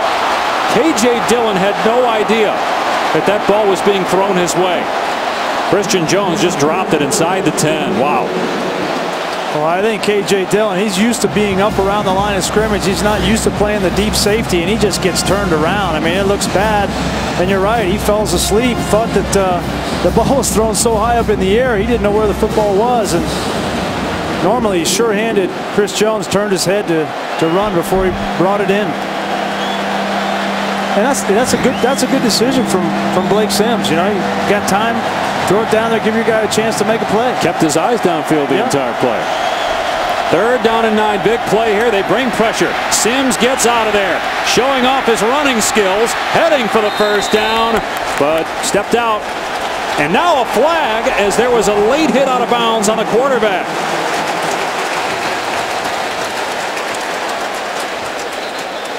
Well, if he didn't get the first down, looked like he ran into somebody on the sideline.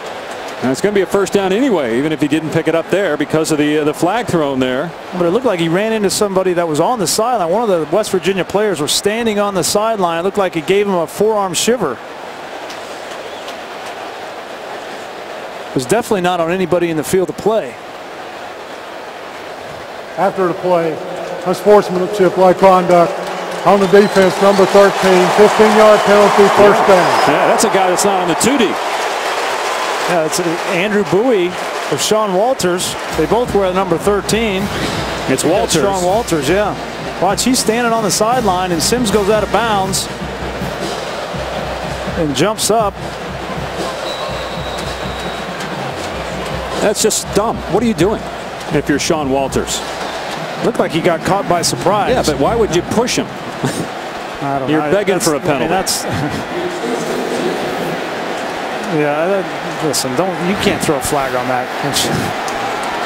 First down at the 38-yard line. Big hole for Yeldon inside the 25-yard line. They finally get to him at the 19. A gain of 19 for T.J. Yeldon. This is a trap play. Watch the tight end, Howard. He's going to come across the formation and kick out. Very well done. And T.J. Yeldon has the patience to wait for the block and find that seam. First time they've run that play, and it caught West Virginia by surprise. A quick tempo here. Alabama up to the line in the red zone. Yeldon again finds another hole and steamrolls a couple defenders to the 12-yard line. Boy, Yeldon can do it all, whether it's between the tackles or on the perimeter. Well, in the last drive Alabama had on offense, we saw them start to take control on the ground, and Cam Robinson, Quanjo, Kelly up front starting to exert their will, and this drive is no different.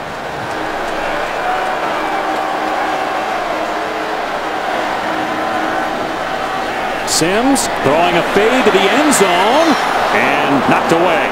Cooper, the intended receiver. And Worley deflected it. Third down and 2 at the 11. And a lot of options here, obviously, with the backs that you have. And if they elect to run it. Lane likes to organize all these calls by down and distance and formation. He knows he's got third down calls. He's got third down calls in the red zone. He's got a 2 to 4 list, and he'll pick one of these plays out of that list. And single back here, I'd be surprised if it's not some kind of run. 2 tight ends. It's Yeldon, and he is brought down short of the first down by Kyle Rose. They went on fourth down earlier on this possession and failed. Do you take the points here, or do you give your offense a shot? They're going to take the points. They're going to kick it. Great play by the nose tackle. We haven't called his name a lot, Kyle Rose. But he's a heck of a football player, redshirt junior, and he's going up against a really good center for Alabama and Ryan Kelly, and he split the double team there, got in the backfield and made a stop. Adam Griffith 2 for 2. Both his previous field goals have been from better than 40 yards. This is a 27-yard try. Snap a little high, but the kick is good. And Alabama leads it by 10 late in the third quarter. Let's go to the studio now and check in with Robert Flores.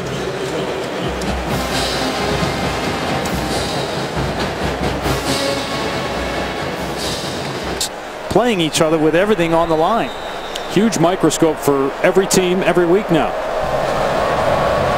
With again a 13-member selection committee picking the 4 teams, the 4 best teams. And almost running it out of the end zone was Alford after he had a kick return for a score in the first half. You know, as we see Alabama's defense take the field right now, we were talking about Reuben Foster and pass coverage from his middle linebacker position on that last series. When Reuben Foster was coming out of high school, that was his area of deficiency. He was a tremendous vertical upfield attacker, but he was not what we would call a space player. So what they've done by scheme is they have put him out in space and forced him to match up with some slots and some guys that he's not capable of matching up with. Let's see if they remedy that, or if West Virginia continues to attack them down the seams. Well, but Lugs, it hasn't even been man-to-man coverage. He's just been in zone drops. And, you know, for a young linebacker, knowing where to drop in certain situations is one of the toughest things to learn. There's that touch shovel pass on the end around. This time it doesn't work. Jordan Thompson dropped by Nick Perry for a loss. Again, we've seen a lot of first downs by West Virginia that have gone for negative plays here in the second half, where in the first half they were getting big chunks on first down.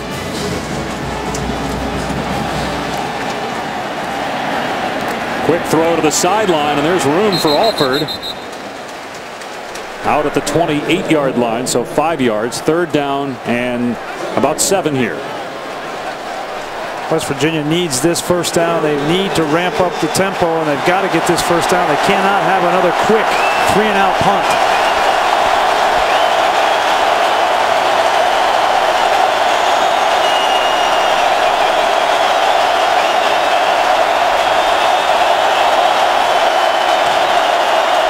They'll bring Kevin White in motion. Trickett firing deep, and what a grab! Wow, Jordan Thompson almost on his back made the catch with Bradley Silv right there. Well, Jordan Thompson had the big drop earlier in the game, and he makes up for it here. Bradley Silv, terrible fundamentals there. He's in every situation they throw the ball up on Silv, it's come down with it. Great throw by Trickett there to Alford to the 30-yard line, close to another first down. Boy, they get up there fast. 33 yards down the field, they get right up there and snap it. Excellent pass by Trickett, and that's going to be the final play of the third quarter.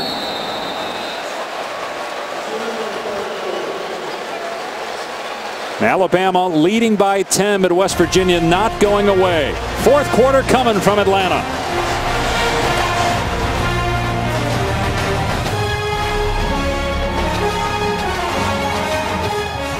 Hands play brought to you by Allstate. A couple of great catches down the field. How about this throwing catch? Kevin White, a touchdown in the first half. And then just moments ago, Jordan Thompson falling down makes the grab, and West Virginia now with the ball at the 30-yard line, second down and 1. I tell you, in this situation, second down, you got a free down. I would do the same thing. I'd throw this ball up to Kevin White, see if he might get a big play. Play action, and Trickett rolling to his left, throws back across his body, and the catch is made at the 5 by White. First and goal, West Virginia. Great play and effort by quarterback Clint Trickett. As we got one player down here, I think it might be Quentin Spain. Seen a handful of West Virginia players injured here in the second half. This is a great throw. Great effort by Trickett. And a nice job by Kevin White. You know, a lot of young receivers don't come back to the football. They'll try to go back into the end zone, but quarterback's very difficult to throw that ball over the top. But if you come back in front, it's a much easier throw, and he made himself friendly to the quarterback. Great night. 7 catches, 133 yards, and a touchdown. You know, he had big games against big teams last year. 130 yards against Baylor, 89 against Texas, 80 against Oklahoma. And you're right, it is Spain. They're outstanding. Alabama 5. Remember in the first quarter, West Virginia got inside the 5 and had to settle for a field goal. Trying to avoid it happening a second time. Play action, Trickett, wide open, but they cannot execute. Wellman unable to come up with it. Second down. Perfect play call, perfectly run route. Take a look, he's going to go in the flat. He's wide open, and Trickett, you just need to put it on there. That fullback is in there. He's hitting 250-pound linebackers all game. You throw a ball out there low, outside, and it's hard for him to get his hands around. You got to put it right in his face mask for that guy to fall in the end zone and score. Quentin Spain, by the way, is back in the game, so he's okay. Second down and goal. That was the only incompletion for Trickett on this possession. Throwing again, going to the end zone, and incomplete. It was Kevin White. Cyrus Jones able to deflect it away. Third down and goal.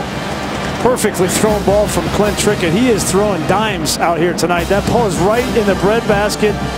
Give Cyrus Jones credit. That's good technique there. Doesn't have time to look back. But when that ball comes in, you rake the hands as a corner and get that ball out. It was well played by Cyrus Jones. Didn't think that he got there too early? No. Third down and goal.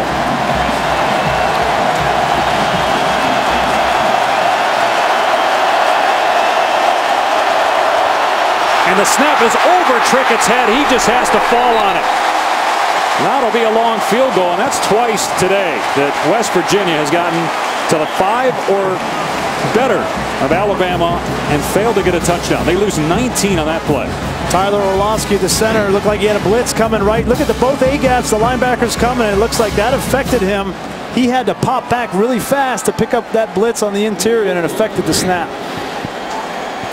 So now Josh Lambert, 2 of 3 today, trying to get it back to a one-possession game. It's a 41-yard attempt.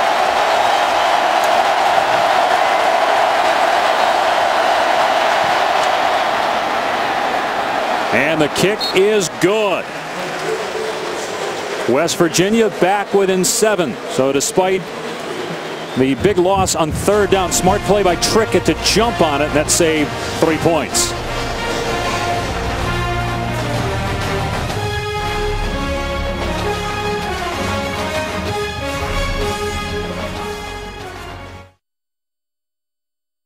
Weekend, that was yesterday. Tony had a press conference as well, did not take any questions, said at some point there will be a time for him to answer questions. Meanwhile, Alabama on top by 7, and the Tide will get the ball. Here's Christian Jones, past the 20, full head of steam, and he's brought down to the 25-yard line. Can West Virginia stop Alabama? It certainly won't hurt that one of Alabama's best receivers, DeAndrew White, will miss the rest of the game with a shoulder injury. Yeah, it looked like that one ball he caught, he came down hard. We didn't know if it was his head or shoulder, but he came down kind of funny on it, and hopefully that's not too serious an injury for Alabama. You surprised that Alabama's run 5 more plays than West Virginia in this game? I am, but it's been a more controlled offense, and they've done it on the ground, and there hasn't been a whole lot of time for West Virginia on offense, and they go so quick, and they've had success. It's you would expect it to be the other way around. West Virginia's had the ball for just 18 minutes. Blake Sims in his first start at quarterback. Dangerous throw, and it's picked off by Daryl Worley. Worley being chased and gets out of bounds.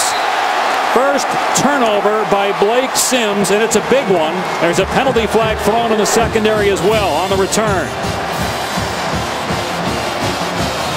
First time he's tried to get the ball to O.J. Howard in the seam.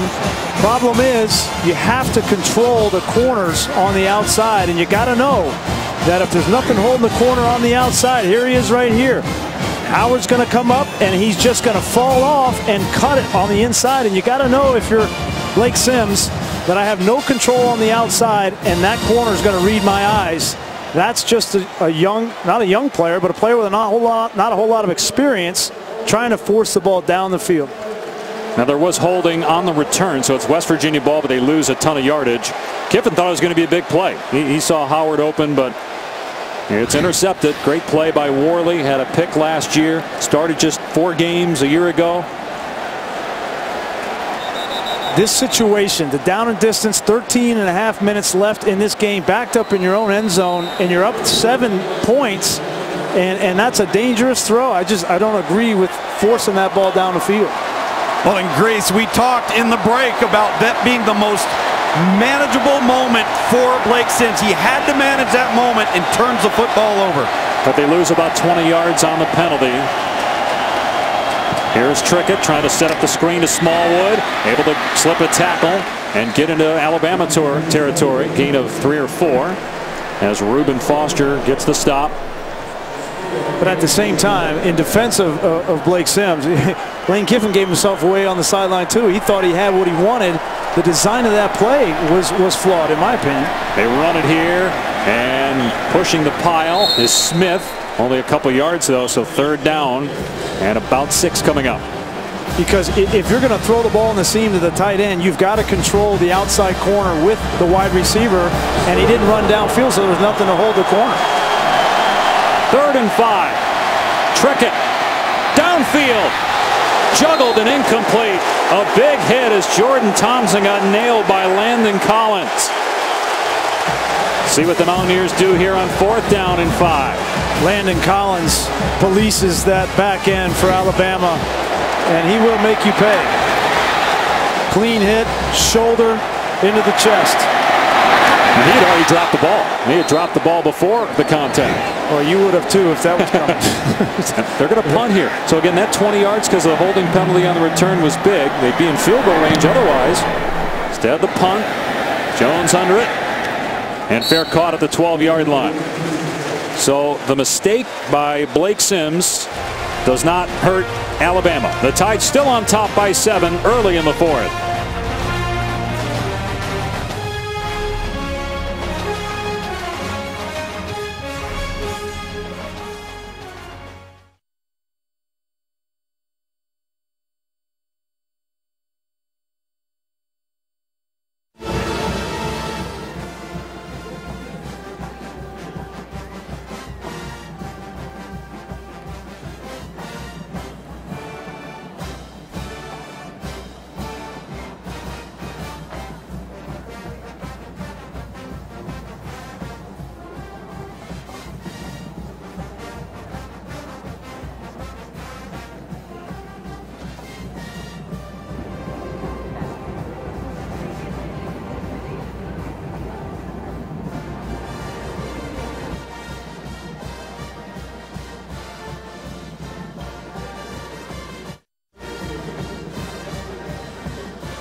Lost Alabama, 3 and out by West Virginia.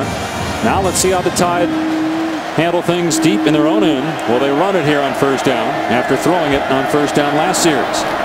They will. TJ Yeldon past the 20-yard line.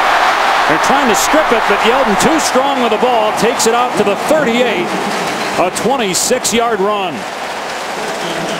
You just think West Virginia had to think that they were just going to cut back here. They had to think there was going to be run. After your quarterback throws an interception, they sell out. They brought the blitz off the edge. They just guess wrong and get gashed. And Alabama goes up tempo, but there was movement by the Tide. False start. Offense, number 72, 5-yard penalty, first down. It's Leon Brown, 3 penalties on him. And he's going to get the hook. He's coming out, and Alphonse Taylor, who started the game, is going to come in. And Mario Cristobal, the offensive line coach, and there's Nick Saban saying, look, 3 penalties, 2 holds and an offsides, and you're going to take a seat on the bench with me. So first down and 15. They've got Fowler, the fullback, in here. Yeldon trying to bust it to the outside. Yeldon drilled out of play at the 40-yard line. Good gain, though, 7 yards. Yeldon over 100 yards on the day, 2 touchdowns. Got over 2,200 yards already in his young career. First Alabama player to get 1,000 yards each of his first 2 seasons on campus.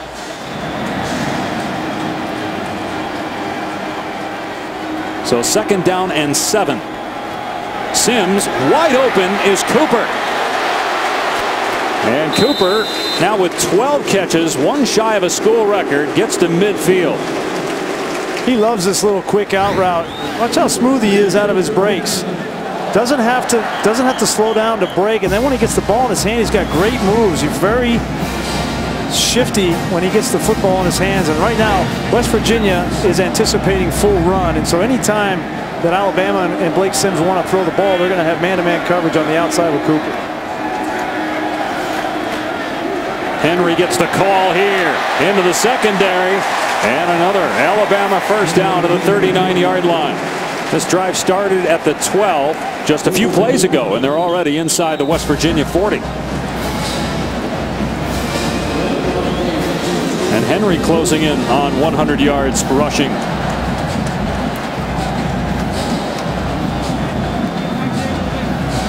And Dana Holgerson's defense get one more stop. Alabama early in the 4th, leading by 7. Henry again straight on. And dives to the 35.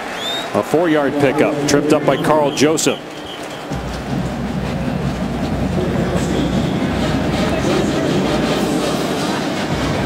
Alabama rotating backs. Henry out. Yeldon in for second down.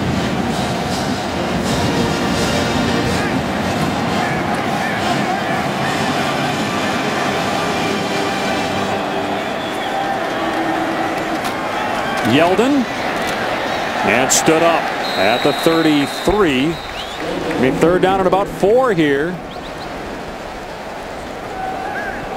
They're continuing to stay in this no huddle. I think Lane Kiffin feels like this is giving them a little bit better rhythm. Now this is where, as a quarterback, you got to make the play. 3rd and 4. Stay on the field. You got to make the throw. And Sims rolling out. Short pass caught by Christian Jones for a first down. You had freshman Cam Sims out there blocking in the route.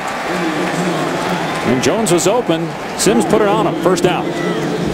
Yeah, that's just the old sprint right option from the old West Coast system, which Lane Kiffin comes from that tree in the West Coast offense, and that's a staple on 3rd and 5 or less. From Joe Montana to Steve Young on down the line. That's going to be one of those top calls in the game plan in this offense. It'll be a little bit different than before. Bring the fullback back in here. West Virginia stacks the box. Yeldon tracked down from behind by Carl Joseph for a loss on the play, but 2 or 3 yard setback. Now, big picture, even if Alabama goes on to win, what do you think overall this game says about where Alabama is as an SEC and a national championship contender? Well, there were so many questions coming in, and it wasn't just quarterback. You know, I'm talking with Coach Saban. You know, his questions were, he had questions at corner, right? After the way that the last 2 games ended a year ago, he had questions there. And based on the way that Bradley Silva's played this game, I would continue to have that question. Linebacker has got to continue to be a question. And you get Trady Priest back, but those are 2 questions that I think they're going to continue to have as the first month of the season goes on. Here's Sims off play action, and Jones dropped it. Then it was almost picked off on the redirection by K.J. Dillon. So brings up a 3rd down and 12. It would be, if they can't move it here, about a 47-yard field goal. And that's the 2nd time that Christian Jones has had the ball hit his hands and then the ball hit the ground. And he's normally sure-handed. That's why he's on special teams and such a great return man. Those are the kinds of play with a quarterback that's new. You got to help him out and make those plays. Safe to say the biggest 3rd down of Blake Sims' starting career. The biggest decision he's going to have to make, right? You don't have to get a first down here. That's what you got to have in the back of your head. Can't take a sack, though. Put him on a field goal range. And Sims going to throw a little bubble screen. Yeldon trying to keep the feet moving. He's wrapped up, minimal gain. It is 4th down. Here comes the field goal unit. Long attempt of about 46 coming up for Griffith. And that's Lane Kiffin taking, you know, the variables out of the equation, right? You're not going to try to have him read down the field. He's going to throw a screen. You know that if it's not there, you just dump it. So I think you're going to see that through the first month or month and a half of the season from Lane Kiffin with the quarterback is managing the game from the sideline. And that's going to take away some of the playmaking ability, but you got to do what you got to do. Griffith, 45-yard attempt, and he has been perfect today. That makes it a 10-point lead again. He's 4 of 4 on field goals, and Alabama back up 33-23.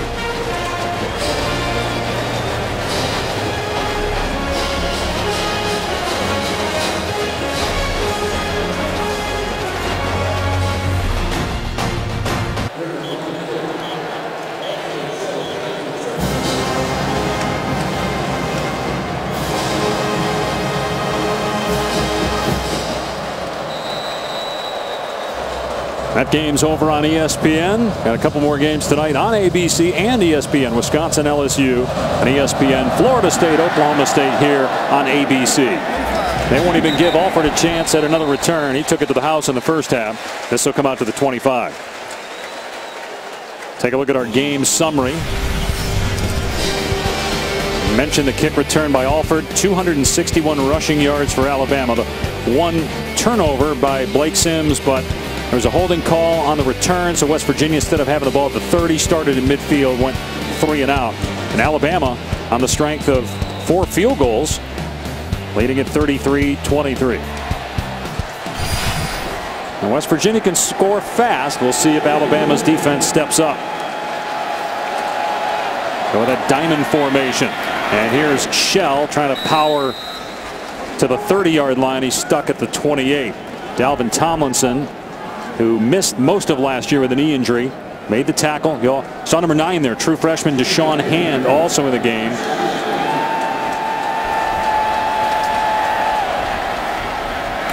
Here's Smallwood, and he won't even get back to the line of scrimmage. And the ball came out and recovered by West Virginia. So they actually Gain a half-yard there. It was recovered by the right tackle, Lucas. That was a big hit, yeah, by Nick Perry, the safety that came up.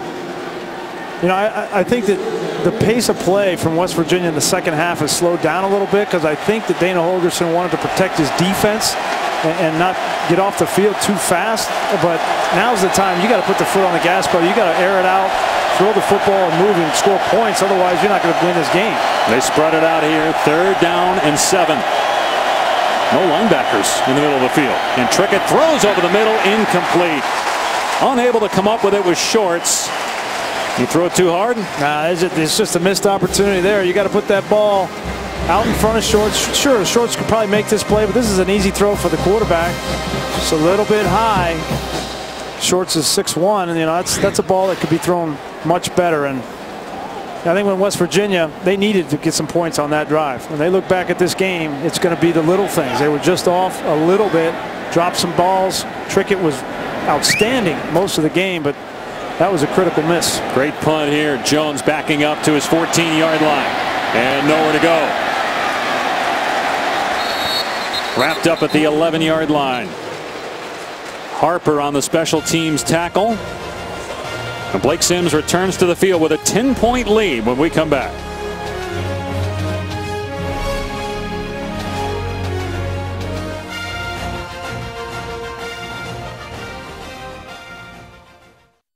Check mark there, and leadership. I think he's done an outstanding job both on the field in those TD drives and then on the sideline, getting his guys ready to go back in, calling the plays at the line of scrimmage. See if they just keep it on the ground here. West Virginia loading up to stop the run, and Yeldon busting it to the outside. Here comes a flag. Yeldon pushed out and near the 40-yard line, but likely coming back despite a 25-yard run. Amari Cooper, who has 12 catches for 130 yards, looked like he had a hold of a jersey. Illegal block in the back on the offense, number 9. 10-yard penalty, 1st down. He's coming in from his receiver, trying to get a crack. Just pushes Worley in the back. It's a good call. So even though they're backed up here, and you know West Virginia, you would think would stack the box. You keep running if you're Alabama. Would you put Sims in a position here, given that turnover you talked about, to throw the football at all in this possession with a 10-point lead? Well, I think it's only 1st and 15, so you're still running the football here. I mean, the way that they've been running the ball and wearing down this West Virginia defensive front, I'd continue to give that ball to Yeldon. Clock at 6.5. 1st and 14 officially at the 9.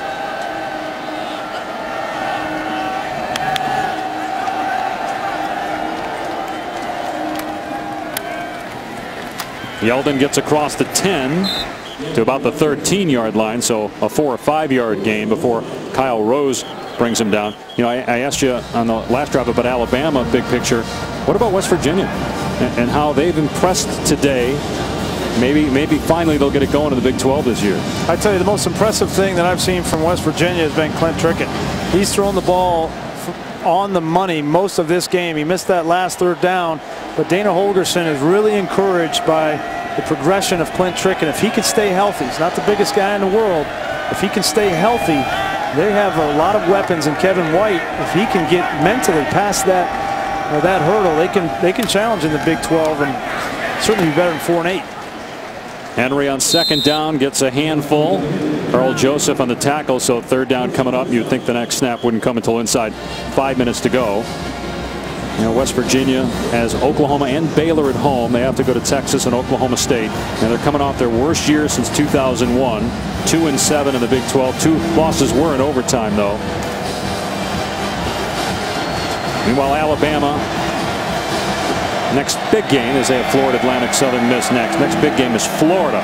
You would think the Gators would be much improved this year. New offense, and they've got health on defense. And that's the D-Day for a decision at quarterback. And you got to have somebody back there against that defense. Sims on 3rd down has a completion to Chris Black right at the 1st down marker. And he's got it. Move the chains for the Tide. One-on-one on the weak side, and I tell you, with the game on the line, you're only up 10, backed up on a 3rd down. You give that ball to Chris Black, and Dana Holgorsen didn't like it. But I'm surprised that's not Amari Cooper out there. It's Chris Black. But that goes to show you how far Chris Black has come as a true sophomore now.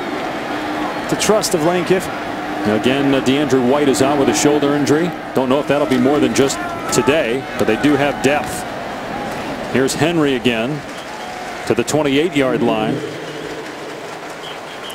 So the real question is, we came into this game thinking we would see both quarterbacks play, and we have not seen Jacob Coker. We got kind of the sense from Coach Saban last night that if Blake Sims went out and played well, that he would continue to have the ball and continue to be called upon. And I think next week, I would be surprised if Blake Sims doesn't run out again. And I think he's done enough to earn another start with this Alabama offense. Another run play and second down. Henry past the 30. You would think that Nick Saban next week, if there's a healthy lead against Florida Atlantic and the week after against Southern Miss, that we're going to see Jake Coker get some reps. Because he said many times, look, the competition is ongoing. The decision was for today only. He told us, look, I don't have a plan. I'm just going to play Blake Sims, see how he does. Obviously, Coker didn't get in at all today. We did see him warm up at one point in the first half. Yeah.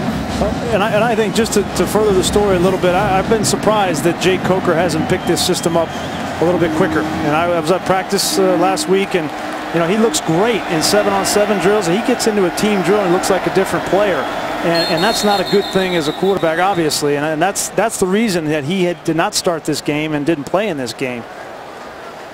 Timeout, Alabama. Their first charge, 30-second timeout. Well, and talking with Lane Kiffin, he said it looked as if Coker last season hurt his knee, but healthy now. 3rd down and 2, and Henry close to the first down. We'll see where they spot it at the 34-yard line. The two inside backers, Witkowski and Tonkery, team up on the tackle.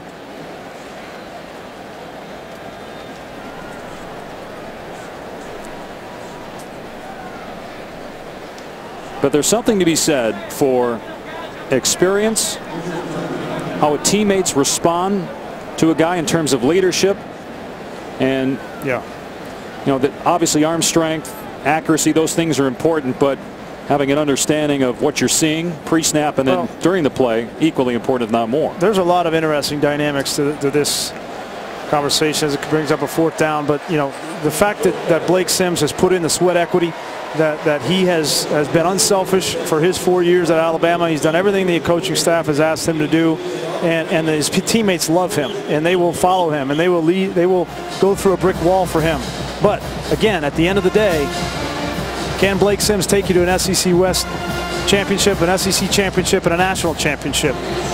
I think the question is still unanswered. Well, I think the defense has to play better. The defense certainly has to play better, and the special teams has to play better. But I think he's earned another start. But by that Florida game, they have to make a decision. And a fair catch made inside the 30-yard line by Thompson. Let's check in with Robert Flores in the studio.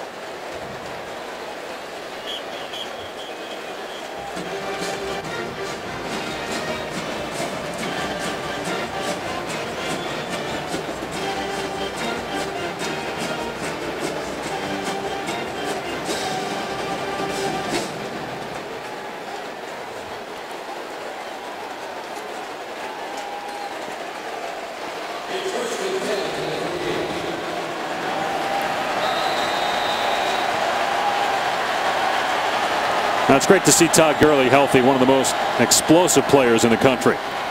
Trickett, and it's pulled in by Smallwood at the 47-yard line.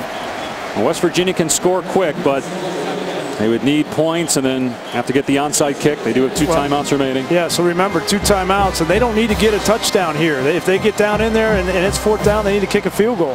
Trickett to the sideline. Here's Kevin White, and pushed out of bounds, so that'll stop the clock. 2:10 remaining in the half. West Virginia with 390 yards of total offense. But again, they've run 15 fewer plays than Alabama. Nick Saban told us we usually run about 60, 65. They've run 81 plays. Trickett in trouble. Sacked inside the 40-yard line. A breakdown in protection, and Jonathan Allen there to take down the quarterback. Jonathan Allen is one of those young players in the front line for Alabama that his coaching staff is excited about. 6'3", 275-pound sophomore, and he's got some quicks. 3rd down and 18. A swing pass to White. He'll get a chunk of it back here. He won't go down. Tackled inbounds, so the clock continues to run, and it's 4th down. Any more urgency from Clint Trickett? You got to get going. You only have 1 minute and 20 seconds left in this game. You got to get the play called and start moving. And you got to get to the 43-yard line of Alabama, or the game's over. Trickett has to throw it short, and the Tide will take over on downs. I don't know if Clint Trickett knew it was 4th down. I think he took that sack, and I don't know that he knew that was 4th down. Otherwise, I don't know why he would throw the ball in the flat like that and get tackled. That game's over. You got to throw the ball past the sticks in that case right there. Overall, though, good showing by West Virginia. Not many expected them to be even in the game. And so for Dana Holgorsen, even though it's a loss, at least there are a lot of positives for his football team going forward. And for Alabama, we're going to get a look here at Jake Coker finally. His first rep of the night at quarterback. You would think they'll just hand the ball off, but at least he gets a few snaps. He's a Mobile, Alabama native, same high school as A.J. McCarron. He does have 2 years left after graduating from Florida State. 2 years of eligibility with Alabama, and there were too many guys in the huddle, so penalty flag. Flag. Illegal substitution. On the offense, number 13, 5-yard penalty, 1st down. That might have been the first rep for Ardarius Stewart tonight, and perhaps his last. Blake Sims had the 1 interception, no touchdown passes, but overall pretty good, right, for a first start? With the amount of pressure on Blake Sims, yeah, smile, take a breath, you can exhale. There's a lot going on with that young man, a lot of butterflies in this game, and to come out with a victory, most important, number 1, and number 2 is to put some things on tape. The last time that we saw Blake Sims was a spring game, and it was atrocious. And so to come out here and get a victory, the kind of numbers that he had, they weren't perfect. He made some mistakes. We knew he was going to make some mistakes. They weren't the catastrophic type. And I think he could be proud of the performance he had today. Now, first game for Lane Kiffin and Nick Saban working together. Obviously no preseason in college football, so you got to work out the kinks in real live action. It was interesting on the sideline. A lot more interaction than I anticipated. Yeah, we didn't think we'd see Saban as close to Kiffin throughout the game as we did. And in some of the huddles on offense, Drake brought down to the line of scrimmage. And that'll do it. Alabama wins it 33-23.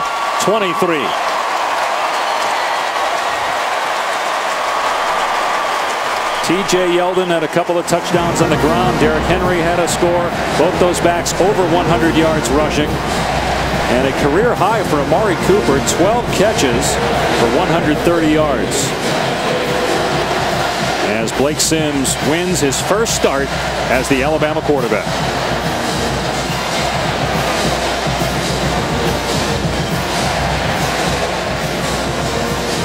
Meanwhile, Clint Trickett threw for 361 yards and a touchdown. Nick Saban at halftime called his defense soft. We'll see what he has to say about his defense after tonight's win.